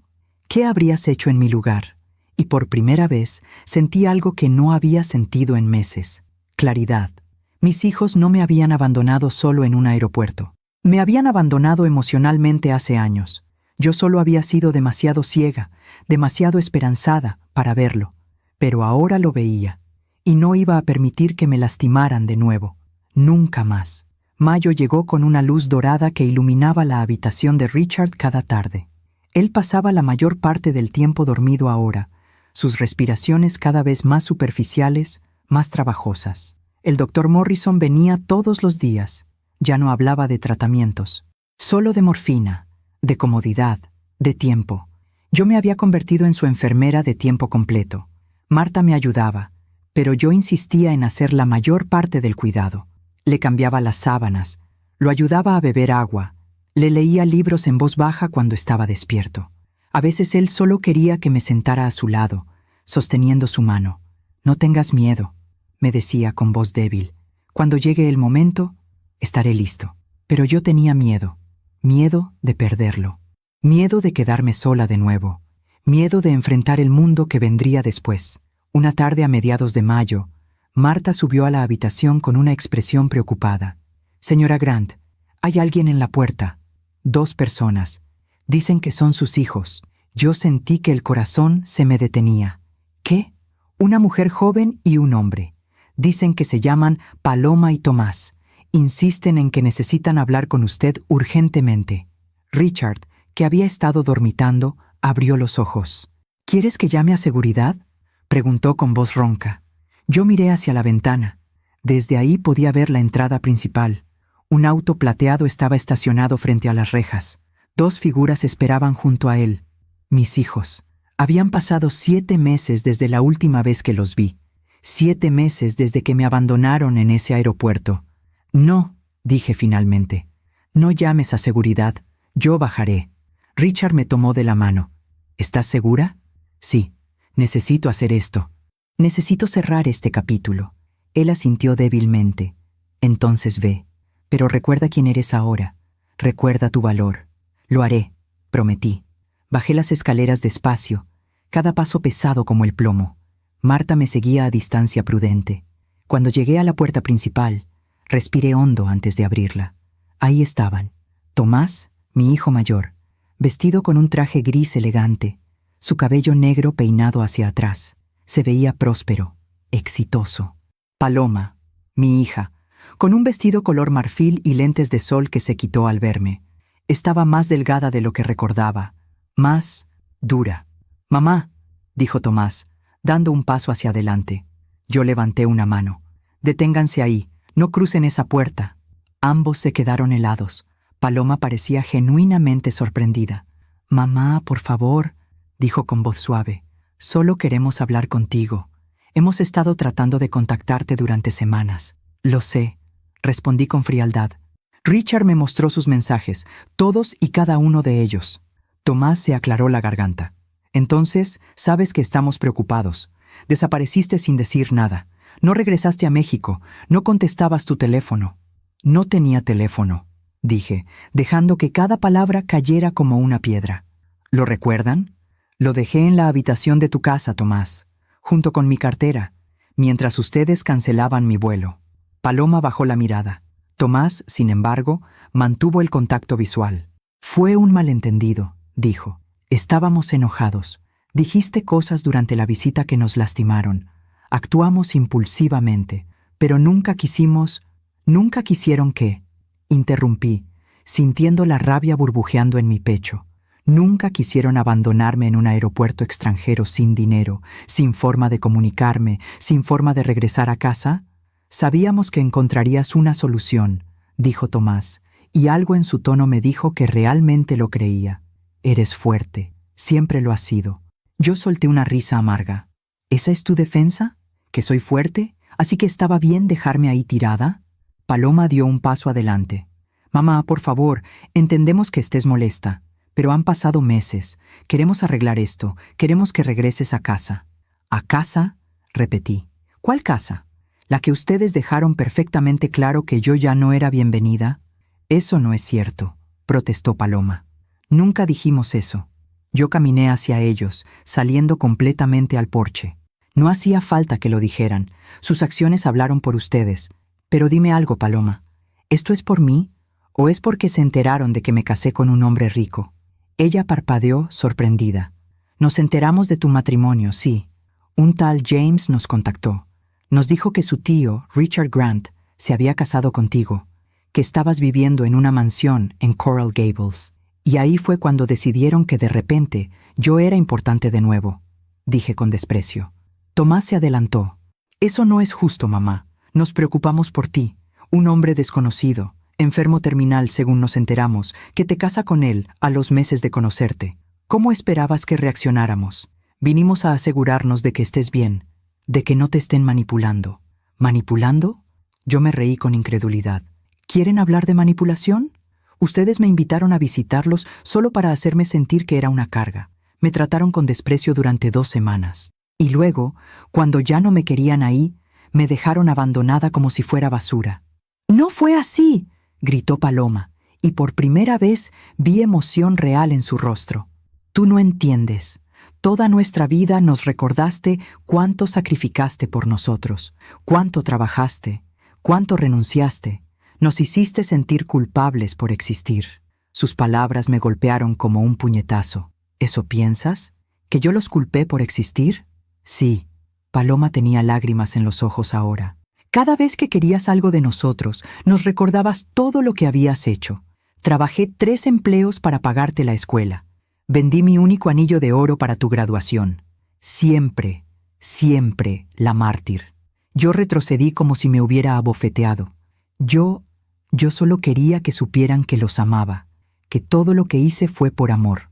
«Pues no se sintió como amor», dijo Tomás con dureza. «Se sintió como una deuda que nunca podríamos pagar. Por eso nos fuimos a vivir tan lejos. Por eso limitamos las llamadas, porque cada conversación se convertía en un recordatorio de cuánto te debíamos». Yo sentí lágrimas rodando por mis mejillas. ¿Era verdad? ¿Había hecho eso sin darme cuenta? «Pero eso no justifica lo que hicieron», dije con voz quebrada. «Incluso si se sentían así, no justifica abandonarme». Paloma se limpió las lágrimas. Tienes razón, no lo justifica. Y lo siento, de verdad lo siento, mamá. Tomás también bajó la cabeza. Yo también lo siento. Actuamos mal. Estábamos enojados y actuamos de la peor manera posible. Por un momento, solo hubo silencio. El viento movía las hojas de las palmeras. Un pájaro cantaba en algún lugar del jardín. Y entonces, Paloma dijo: «Queremos que vengas a casa con nosotros. Podemos empezar de nuevo. Podemos ir a terapia familiar si es necesario. Pero por favor, no te quedes con este hombre que apenas conoces». Ahí estaba, la verdadera razón de su visita. «¿Este hombre?», repetí. «Su nombre es Richard. Y me salvó cuando ustedes me abandonaron. Me dio un hogar cuando no tenía a dónde ir. Me trató con más respeto en un día que ustedes en años. Está enfermo terminal», dijo Tomás. «Y tú eres su esposa. Cuando muera, vas a heredar todo. ¿No ves cómo se ve eso? ¿No ves que la gente va a pensar que te aprovechaste de un hombre vulnerable? Que piensen lo que quieran», dije con firmeza. «Yo sé la verdad. Richard y yo nos ayudamos mutuamente. Él me dio seguridad y yo le di compañía. Fue un acuerdo honesto entre dos personas solas». «¿Un acuerdo?». Paloma parecía horrorizada. «¿Te casaste por un acuerdo? ¿No por amor?». «El amor tiene muchas formas», respondí. «Y sí, llegué a amar a Richard. No de la manera que ustedes entienden, pero lo amo. Y él me ama, más de lo que ustedes me han amado en años». Tomás negó con la cabeza. «No podemos permitir esto. Es nuestra responsabilidad protegerte». «¿Protegerme?». Yo me reí sin humor. «¿Ahora soy su responsabilidad? Qué conveniente. Cuando me necesitaban, yo era la mártir insoportable. Ahora que tengo algo, soy su responsabilidad». Di un paso atrás hacia la puerta. «Quiero que se vayan, ahora». «Mamá, por favor», empezó Paloma. «No». Mi voz resonó con una fuerza que yo no sabía que tenía. «Tuvieron 7 meses para buscarme, 7 meses para preocuparse, pero solo aparecen ahora, cuando saben que estoy casada con un hombre rico. No me subestimen. Sé exactamente qué es lo que quieren». Tomás apretó la mandíbula. «¿Estás cometiendo un error?». «Tal vez», admití. «Pero es mi error, mi vida, mi decisión, y ya no tienen voz ni voto en ella». Paloma se cubrió la boca, llorando. «¿Entonces eso es todo? ¿Ya no somos tu familia?». Yo sentí que algo se quebraba dentro de mí, algo que había estado sosteniéndome durante 60 años. Ustedes dejaron de ser mi familia el día que me abandonaron en ese aeropuerto. Yo solo tardé en darme cuenta. Me di la vuelta para entrar a la casa. Tomás dio un último intento. «Si regresas con nosotros ahora, olvidaremos todo esto. Pero si te quedas, si realmente heredas la fortuna de ese hombre, no esperes nada de nosotros». Yo me detuve en el umbral. Sin voltearme dije: «Nunca esperé nada de ustedes. Ese fue mi error, pero no volveré a cometerlo». Entré a la casa y cerré la puerta. Escuché el motor del auto encenderse. Escuché cómo se alejaban, y entonces me derrumbé. Marta corrió hacia mí, sosteniéndome mientras yo lloraba en el piso del recibidor. Lloré por los hijos que creí tener. Lloré por la madre que pensé que fui. Lloré por los años perdidos, por las esperanzas rotas, por el amor que di y nunca fue suficiente. Cuando finalmente pude ponerme de pie, subí las escaleras con piernas temblorosas. Richard estaba despierto, esperándome. «¿Cómo estuvo?», preguntó con suavidad. «Terrible, perfecto, necesario». Me senté en la cama junto a él. Richard me abrazó con los brazos débiles que le quedaban. «Estoy orgulloso de ti», murmuró. «Yo también», susurré. «Por primera vez en mi vida, estoy orgullosa de mí misma». Esa noche, Richard empeoró. Su respiración se volvió irregular. El doctor Morrison vino y aumentó la dosis de morfina. «Es cuestión de días», me dijo en voz baja. Yo asentí, sin poder hablar. Los siguientes 5 días fueron los más difíciles de mi vida. Richard entraba y salía de la conciencia. A veces me reconocía. A veces llamaba a Catherine. A veces solo gemía de dolor hasta que la morfina hacía efecto. Yo no me separé de su lado. Dormía en un sillón junto a su cama. Le sostenía la mano. Le hablaba aunque no estuviera segura de que pudiera escucharme. «Gracias por encontrarme», le decía. «Gracias por verme cuando yo era invisible. Gracias por darme la fuerza para saber quién soy». El 5.º día, Justo después del amanecer, Richard abrió los ojos con claridad por última vez. María Dolores, susurró. Estoy aquí, dije, inclinándome cerca. Viviste tu vida para otros. Ahora vívela para ti. Prométemelo. Te lo prometo. Él sonrió, una sonrisa débil pero genuina. Buena chica. Y entonces cerró los ojos. Su última respiración fue un suspiro suave, casi pacífico. Richard Grant murió a las 6:14 de la mañana del 22 de mayo de 2024, con su mano en la mía. Y yo, María Dolores Almazán de Grant, me quedé sentada junto a su cuerpo durante 1 hora entera, sosteniendo su mano fría, llorando lágrimas que eran tanto de tristeza como de gratitud, porque este hombre, en sus últimos meses de vida, me había dado más de lo que nadie me había dado en 60 años. Me había dado mi dignidad de vuelta. Los días después de la muerte de Richard pasaron en una neblina extraña. El funeral fue pequeño, íntimo, tal como él lo había pedido. Solo estuvimos Marta, el chofer, el señor Morrison, su abogado, el doctor Morrison y yo. No hubo flores ostentosas, no hubo discursos largos, solo una ceremonia sencilla en un cementerio tranquilo donde Catherine ya descansaba.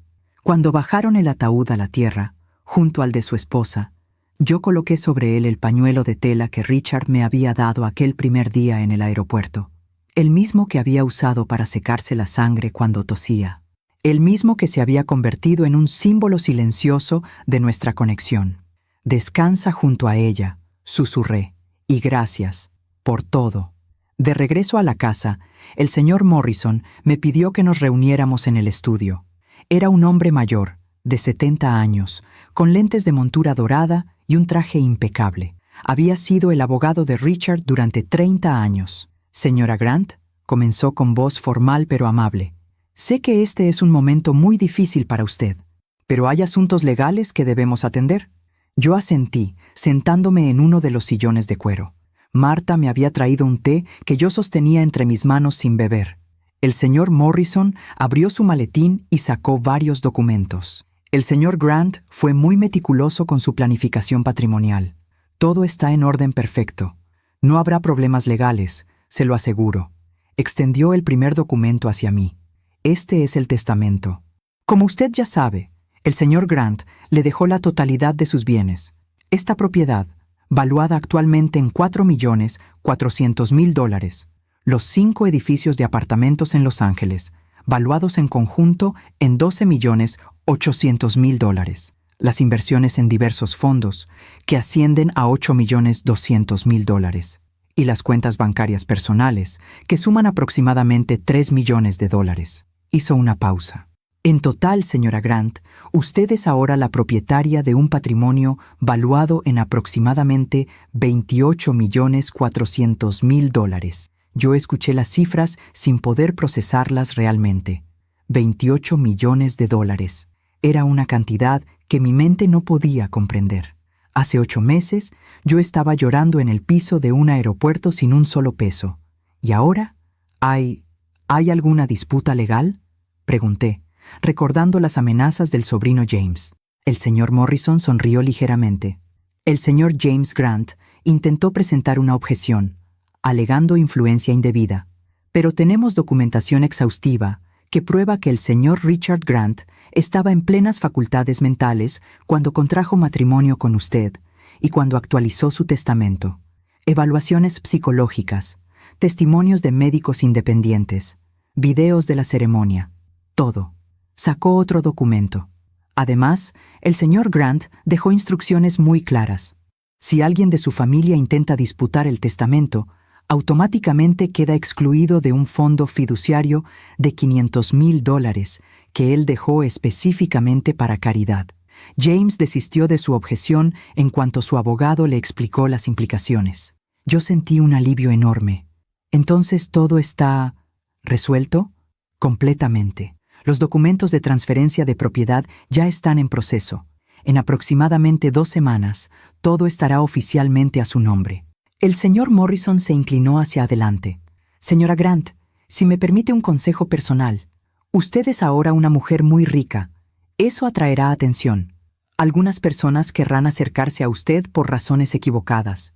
Le recomiendo que sea cuidadosa, que confíe en pocas personas y que considere contratar a un asesor financiero de confianza para ayudarla a manejar estos activos.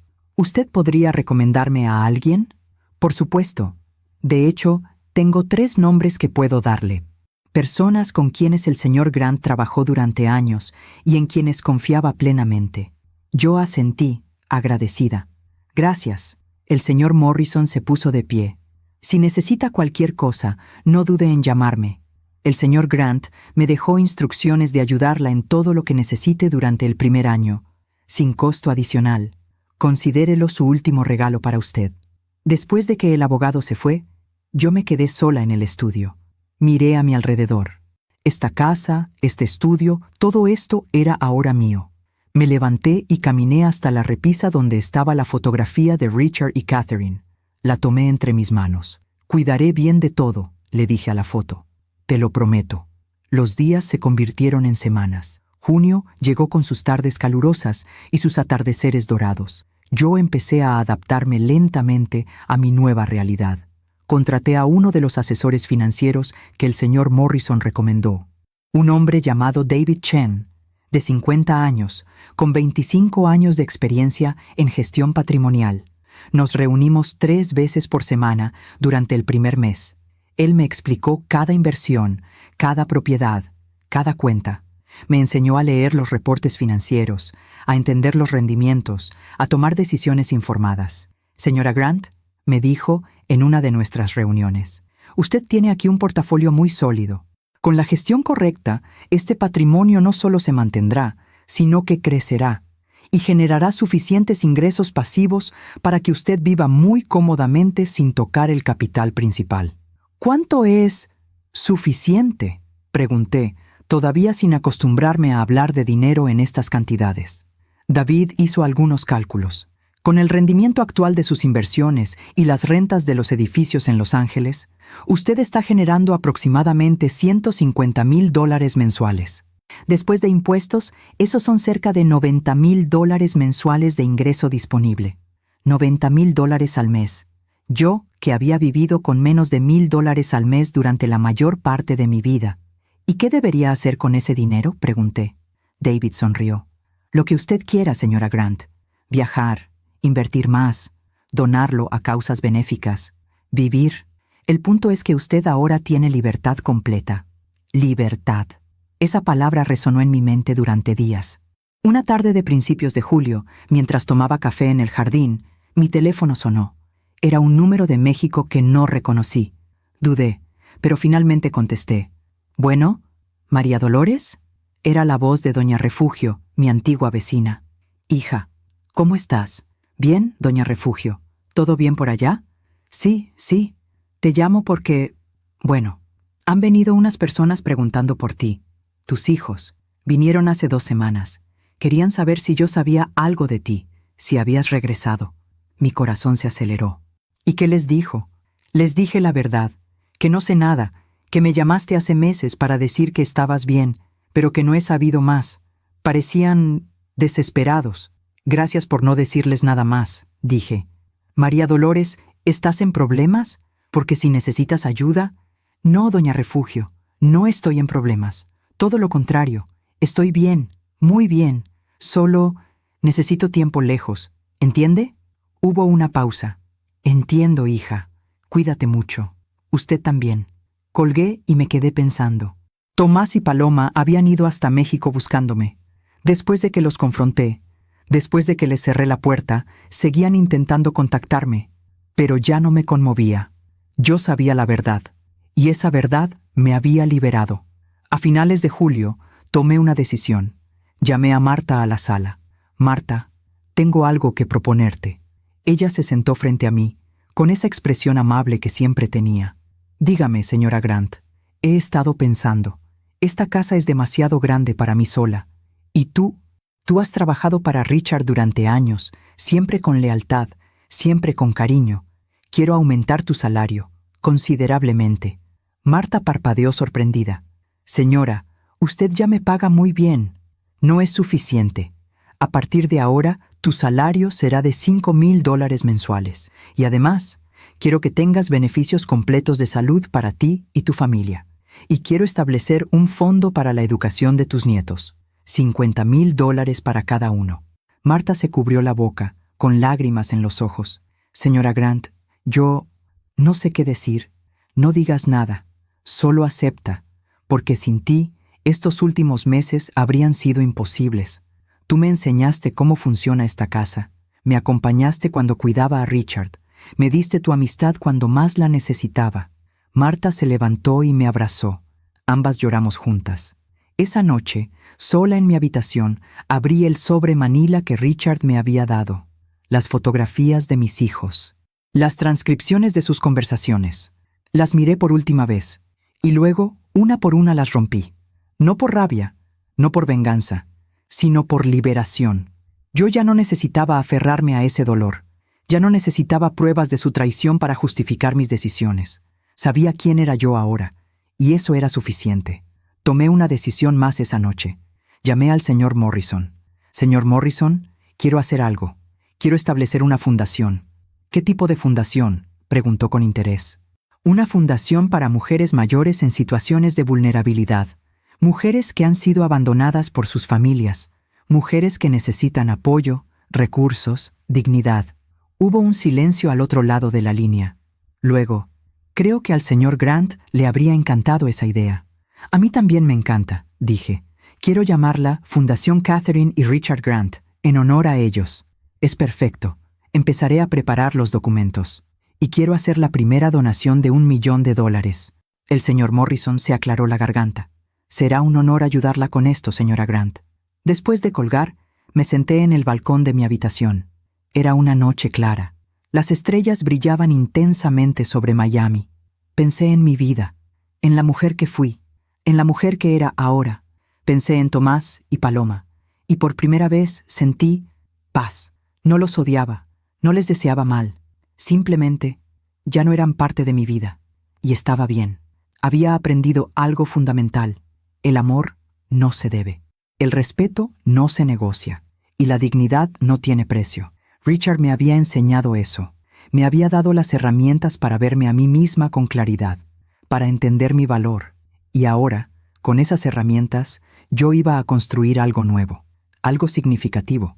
No para probarle nada a nadie, sino para honrar la segunda oportunidad que la vida me había dado. Respiré hondo, sintiendo el aire cálido de la noche llenando mis pulmones. Por primera vez en 60 años, sentí que mi vida realmente me pertenecía, y esa sensación era más valiosa que cualquier fortuna. Agosto llegó con tormentas vespertinas que refrescaban el aire caliente de Miami. Yo había empezado a encontrar una rutina nueva. Me levantaba temprano, desayunaba en el jardín, luego trabajaba con David Chen revisando las inversiones. Por las tardes, me reunía con el equipo que estaba ayudándome a establecer la Fundación Catherine y Richard Grant. Habíamos alquilado una oficina pequeña en Coral Gables. Contraté a 3 personas, una trabajadora social, una administradora y una abogada especializada en casos de familia. Juntas, estábamos creando un programa piloto para ayudar a mujeres de 50 años en adelante que enfrentaban abandono familiar, abuso económico o simplemente soledad extrema. El trabajo me llenaba de propósito. Cada historia que escuchaba me recordaba mi propia historia. Cada mujer que ayudábamos era, de alguna manera, la María Dolores que lloró en ese aeropuerto. Una tarde de mediados de agosto, mientras revisaba solicitudes de ayuda en mi oficina casera, mi teléfono sonó. Era un número desconocido de Florida. Dudé antes de contestar. «Bueno, señora María Dolores Almazán de Grant». Era una voz masculina, formal. «Sí, soy yo. ¿Quién habla?» «Mi nombre es Robert Hastings. Soy abogado. Represento a la señora Paloma Almazán Hamilton». Mi corazón se detuvo. «¿Qué quiere?» «La señora Hamilton me ha contratado para establecer contacto con usted. Ella ha intentado comunicarse por varios medios sin éxito. Solicita una reunión formal para discutir asuntos familiares importantes». Yo cerré los ojos. «Señor Hastings, dígale a su clienta que no tengo interés en reunirme con ella. Ya tuvimos nuestra conversación. No hay nada más que discutir. Señora Grant, entiendo su reticencia. Pero la señora Hamilton insiste en que hay malentendidos que necesitan aclararse. Además, Hay asuntos legales que... ¿Asuntos legales?, interrumpí. ¿Me está amenazando? No, no, por supuesto que no, se apresuró a decir. Solo quería informarle que la señora Hamilton está atravesando dificultades y espera que, como su madre, usted pueda... Yo colgué sin dejarle terminar. Las manos me temblaban. ¿Dificultades? ¿Ahora Paloma tenía dificultades y esperaba que yo la ayudara? Llamé inmediatamente al señor Morrison. Señor Morrison, acabo de recibir una llamada de un abogado representando a mi hija. ¿Pueden ellos intentar algo legal contra mí? El señor Morrison se aclaró la garganta. ¿Qué tipo de acción legal mencionó? No mencionó nada específico, solo habló de asuntos legales de manera vaga. Permítame investigar. ¿Me puede dar el nombre del abogado? Le di el nombre. Morrison prometió averiguar qué estaba pasando. 2 días después, recibí su llamada. Señora Grant, hice algunas averiguaciones. Resulta que su hija y su esposo están enfrentando serios problemas financieros. El señor Derek Hamilton perdió su empleo hace 4 meses. Trabajaba en una firma de inversiones que quebró, y aparentemente ellos habían estado viviendo muy por encima de sus posibilidades. Tienen deudas significativas. Yo me senté despacio. ¿Cuánto? Aproximadamente $200,000 en deudas de tarjetas de crédito, un préstamo hipotecario atrasado de su apartamento y un auto de lujo que está a punto de ser embargado. Y ahora ella piensa que yo voy a rescatarla, dije con amargura. Eso parece, pero legalmente usted no tiene ninguna obligación.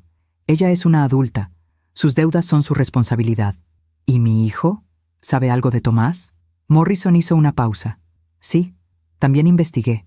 Su hijo está teniendo problemas en su trabajo. Aparentemente, hubo irregularidades en algunos contratos que él manejó. Nada criminal todavía, pero su reputación está dañada.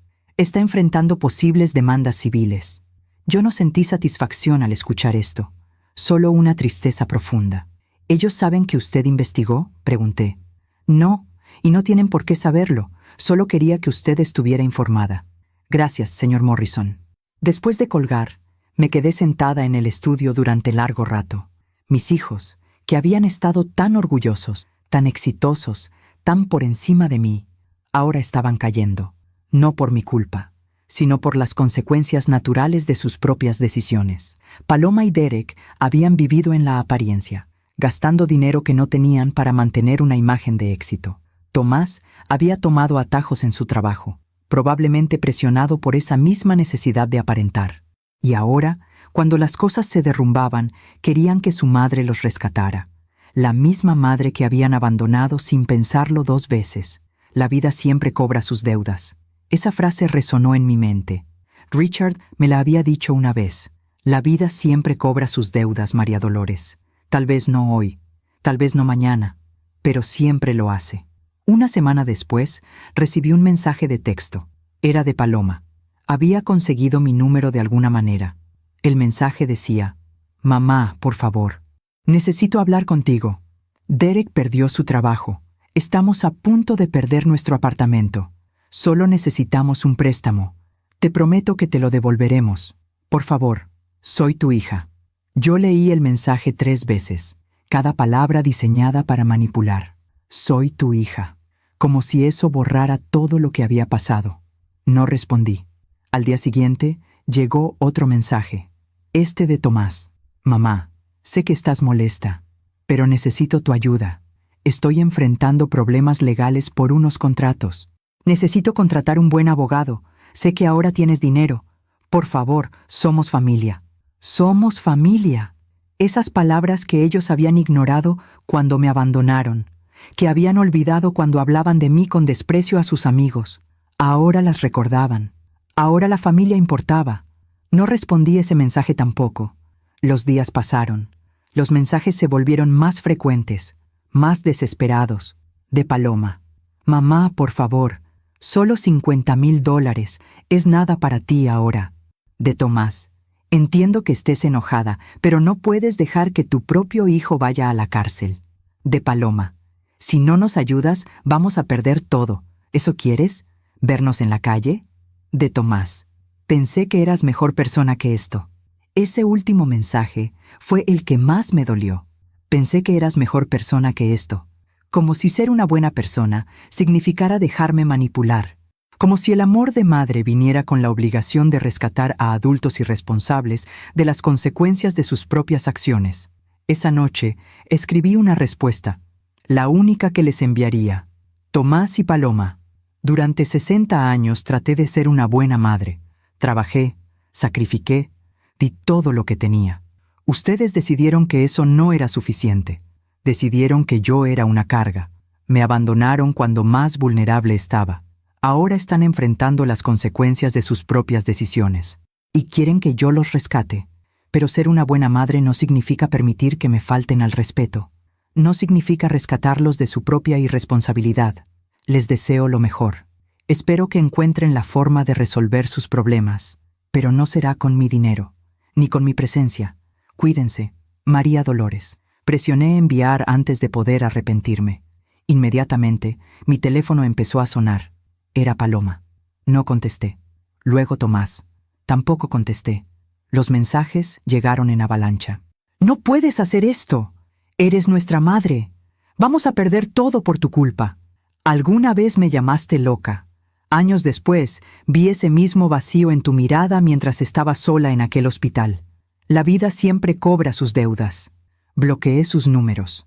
Al día siguiente, cambié mi número de teléfono. Solo se lo di a Marta, al señor Morrison, a David Chen y a las personas de mi fundación. Tomás y Paloma podían seguir intentando contactarme. Podían seguir enviando abogados. Pero yo ya no estaba disponible para ellos. Septiembre llegó con un aire más fresco. La Fundación Catherine y Richard Grant abrió oficialmente sus puertas. Hicimos una ceremonia pequeña con cobertura de prensa local. Yo di un discurso breve. Esta fundación nace de una experiencia personal.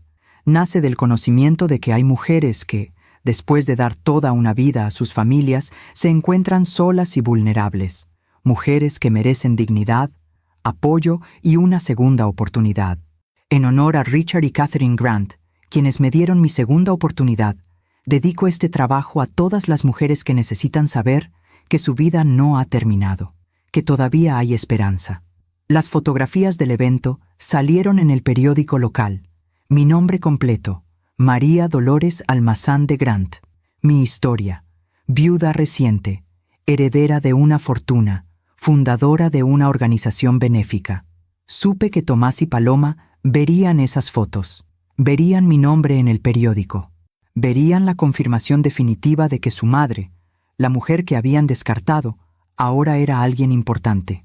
Pero ya no me importaba su reacción, porque yo finalmente entendí algo fundamental. La justicia no siempre es dramática. No siempre viene con confrontaciones épicas o venganzas elaboradas. A veces, la justicia es simplemente vivir bien, es encontrar paz, es usar el dolor para crear algo bueno. Mis hijos eligieron su camino, eligieron la superficialidad, las apariencias, el egoísmo. Y ese camino los llevó exactamente a donde merecían estar, enfrentando las consecuencias naturales de sus elecciones. Yo elegí un camino diferente. Elegí la dignidad. Elegí usar mi fortuna para ayudar a otros. Elegí vivir con propósito. Y esa diferencia lo decía todo. Una tarde de finales de septiembre, estaba sentada en el jardín tomando té helado, cuando Marta se acercó. «Señora Grant, alguien dejó esto en la puerta». Me entregó un sobre. Reconocí la letra inmediatamente. Era de Paloma. Lo abrí con manos temblorosas. Dentro había una carta escrita a mano. «Mamá, perdimos el apartamento. Derek y yo nos mudamos a un lugar más pequeño, mucho más pequeño. Tuve que vender mi auto, mi ropa de diseñador, todo. Estoy trabajando en un trabajo que odio, ganando una fracción de lo que solía ganar. Y todos los días pienso en ti, en cómo te traté, en lo que te hicimos. No espero tu perdón, no espero tu ayuda. Solo quiero que sepas que finalmente entiendo. Entiendo lo que fue trabajar duro toda tu vida. Entiendo lo que fue sacrificarte por nosotros. Entiendo el dolor que te causamos. Y lo siento. De verdad lo siento. Aunque sé que es demasiado tarde. Paloma». Yo doblé la carta despacio. Sentí lágrimas en mis ojos, pero no eran lágrimas de tristeza. Eran lágrimas de cierre. Paloma finalmente entendía. Finalmente, había experimentado en carne propia lo que era luchar, trabajar duro, perder las comodidades. Pero su comprensión llegaba demasiado tarde, no porque yo quisiera castigarla, sino porque ya no éramos las mismas personas. Yo había cambiado, había crecido. Me había convertido en alguien que ya no necesitaba la validación de sus hijos para sentirse valiosa. Guardé la carta en un cajón de mi habitación. Tal vez algún día respondería, tal vez no, pero por ahora mi vida seguía adelante, con propósito, con dignidad, con paz, y eso era más de lo que jamás soñé posible. Hoy es diciembre de 2024. Han pasado 14 meses desde aquella tarde terrible en el aeropuerto de Miami. 14 meses desde que mis hijos me abandonaron. 14 meses desde que conocí a Richard Grant. Estoy sentada en el mismo jardín donde Richard y yo tomábamos café cada mañana. El árbol de Navidad que Marta decoró brilla suavemente a través de las ventanas de la sala. Las luces blancas se reflejan en la fuente de piedra del patio. Todo es tranquilo, hermoso, pacífico. Tengo 60 años. Pronto cumpliré 61. Y por primera vez en mi vida no temo envejecer, porque ahora sé que la edad no me quita valor. Al contrario, me lo ha dado. La Fundación Catherine y Richard Grant ha ayudado a 43 mujeres en estos últimos 4 meses. 43 mujeres que, como yo, se sintieron invisibles, descartadas, sin valor. Les hemos dado apoyo financiero temporal, asesoría legal, terapia y, lo más importante, dignidad. Una de esas mujeres se llama Rosa. Tiene 65 años. Sus hijos la dejaron en un asilo de ancianos hace 3 años y nunca volvieron a visitarla. Cuando llegó a nuestra fundación, apenas hablaba. Tenía esa mirada vacía que yo reconocí inmediatamente, la misma que vi en mi propio reflejo hace 1 año. Ahora Rosa vive en un apartamento que la fundación le ayudó a conseguir. Trabaja en la oficina como voluntaria, ayudando a otras mujeres que llegan con sus historias de abandono. Y cuando sonríe, sus ojos brillan con algo que pensó que había perdido para siempre: esperanza. «Usted me salvó la vida», me dijo hace unos días. «No», le respondí tomando su mano. «Tú te salvaste a ti misma. Yo solo te mostré que valías la pena». Esas conversaciones me llenan el alma de una manera que nunca experimenté criando a mis propios hijos, porque estas mujeres me eligen confiar en mí, eligen escucharme, no por obligación, sino por gratitud genuina. He viajado un poco.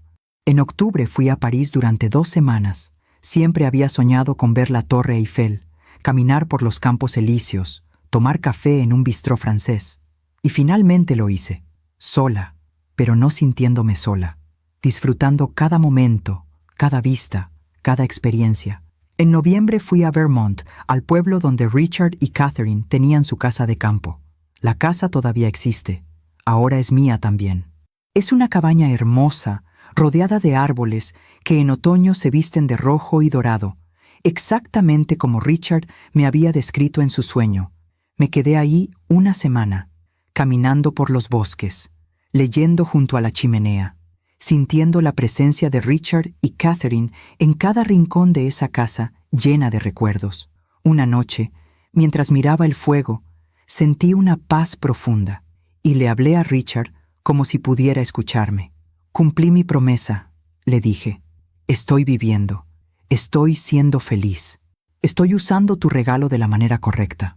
Y juro que sentí una brisa cálida recorrer la habitación, aunque todas las ventanas estaban cerradas, como si él me estuviera respondiendo, como si me estuviera diciendo: «Lo sé, estoy orgulloso de ti».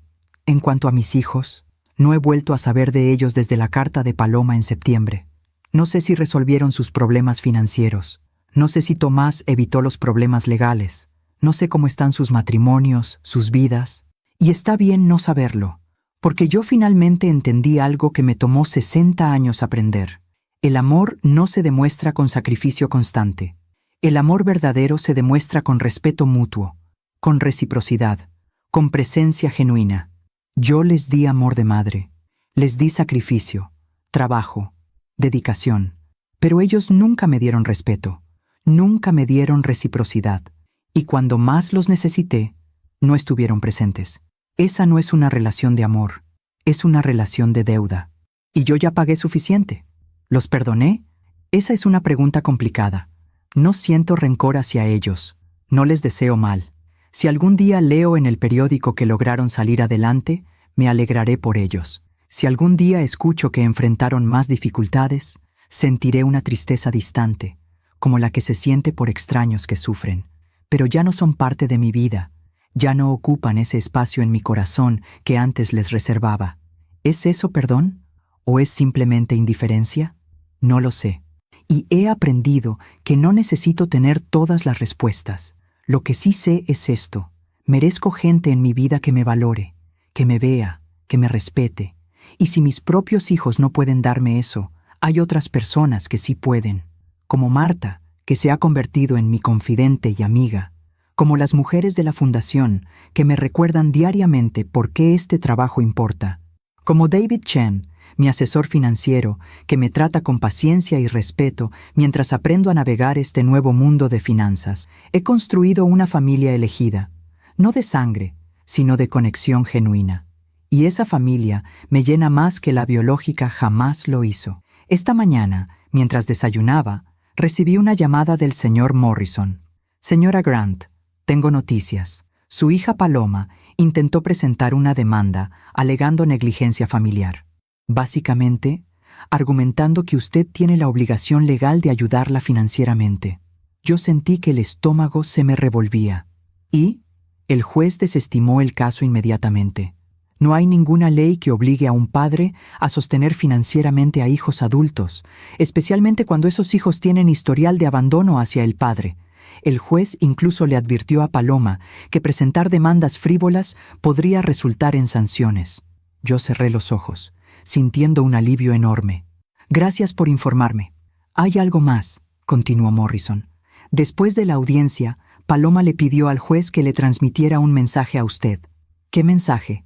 Que lo siente, que finalmente entiende que usted no les debe nada y que espera que algún día, cuando haya demostrado un cambio real, usted pueda considerar no una reconciliación completa, pero al menos una conversación. Yo me quedé en silencio por unos segundos. Luego dije, dígale al juez que recibí el mensaje y que tal vez algún día, pero no hoy. Entendido, señora Grant. Después de colgar, salí al jardín. El sol de diciembre brillaba suavemente. Los pájaros cantaban en las palmeras. La brisa olía a jazmín. Me senté en el mismo banco donde Richard y yo nos sentábamos. Cerré los ojos y respiré profundamente. Tal vez algún día Paloma y Tomás cambien realmente. Tal vez algún día entiendan no solo intelectualmente, sino en sus corazones, el daño que causaron. Tal vez algún día se conviertan en personas capaces de amar sin condiciones, de dar sin esperar, de valorar sin necesitar una crisis primero. Y si ese día llega, si veo un cambio genuino sostenido durante años, no meses, tal vez yo pueda considerar una conversación. Pero no será porque ellos lo necesiten, será porque yo elija dársela, porque ahora yo soy quien decide. Yo soy quien tiene el poder. No el poder del dinero, aunque eso ayuda, sino el poder de saber quién soy y lo que merezco. Anoche, mientras revisaba algunos documentos en el estudio, encontré algo que Richard había dejado escondido en uno de los libros de la biblioteca. Era una carta, dirigida a mí, fechada 3 días antes de morir. La abrí con manos temblorosas y leí: Mi querida María Dolores, si estás leyendo esto, significa que ya me fui, y espero que hayas cumplido tu promesa de vivir plenamente. Quiero que sepas algo. Estos últimos meses contigo fueron los mejores de mis últimos años. Me devolviste algo que pensé que había muerto con Catherine, la capacidad de sentir que importaba para alguien. No por mi dinero, no por mi apellido, sino por ser simplemente yo. Te dejé mi fortuna no porque la necesitaras, sino porque sabía que la usarías bien. Sabía que no te convertirías en alguien consumida por la avaricia o la vanidad. Sabía que encontrarías una manera de convertir tu dolor en propósito. Y si tus hijos algún día intentan contactarte, recuerda esto: el arrepentimiento verdadero se demuestra con acciones, no con palabras. Con cambio sostenido, no con promesas vacías. No te dejes manipular por la culpa. Tú no les debes nada, pero si ellos logran demostrarte que han cambiado realmente, Tú decides si quieres darles una oportunidad, porque ese es tu poder ahora. Tú decides. Gracias por cuidarme. Gracias por verme. Gracias por ser exactamente quien eres. Con todo mi cariño, Richard. Lloré mientras leía esa carta. Lloré de gratitud. Lloré de amor. Lloré de tristeza porque este hombre maravilloso ya no estaba aquí. Pero también sonreí, porque sus palabras me confirmaron algo que ya sabía. Hice lo correcto. Tomé las decisiones correctas. Y estoy viviendo la vida que merezco. Ahora, mientras el sol se pone sobre Miami, mientras las luces de Navidad empiezan a brillar en el jardín, me siento en paz. He aprendido tantas cosas este año. He aprendido que la familia no siempre es la sangre. He aprendido que el amor propio no es egoísmo. He aprendido que establecer límites es un acto de supervivencia, no de crueldad. He aprendido que a veces la justicia no requiere venganza, solo requiere que vivamos bien. He aprendido que 60 años no es demasiado tarde para empezar de nuevo. Y he aprendido que soy suficiente. Siempre lo fui. Solo necesitaba creerlo. Si mi historia llega a tus oídos, quiero que sepas algo. No importa cuántos años tengas. No importa cuánto dolor hayas vivido. No importa quién te haya abandonado o decepcionado. Tú vales. Tú mereces respeto. Tú mereces amor genuino. Y nunca, nunca es demasiado tarde para reclamar tu dignidad. Yo lo hice a los 60 años, en el piso de un aeropuerto, cuando un extraño me extendió la mano y me dijo, «Confía en mí, ellos van a arrepentirse». Y tenía razón. Mis hijos se arrepintieron. No porque yo me vengara, sino porque la vida les enseñó, de la manera más dura, las lecciones que necesitaban aprender. Y yo encontré algo mucho más valioso que su arrepentimiento. Encontré mi paz, encontré mi propósito, encontré mi poder, encontré a mí misma. Y ese es el final más feliz que jamás pude haber imaginado. Gracias por escucharme hasta el final. Si esta historia tocó tu corazón, compártela con alguien que amas. A veces, una historia así puede cambiar todo un día. Suscríbete para escuchar más historias de mujeres que transformaron su dolor en sabiduría. Cada día, una mujer, una lección de vida. Que Dios te bendiga. Y hasta la próxima. Mi nombre es María Dolores Almazán de Grant. Tengo 60 años. Y esta es mi historia. Una historia de pérdida, de dolor, de traición, pero sobre todo, una historia de renacimiento.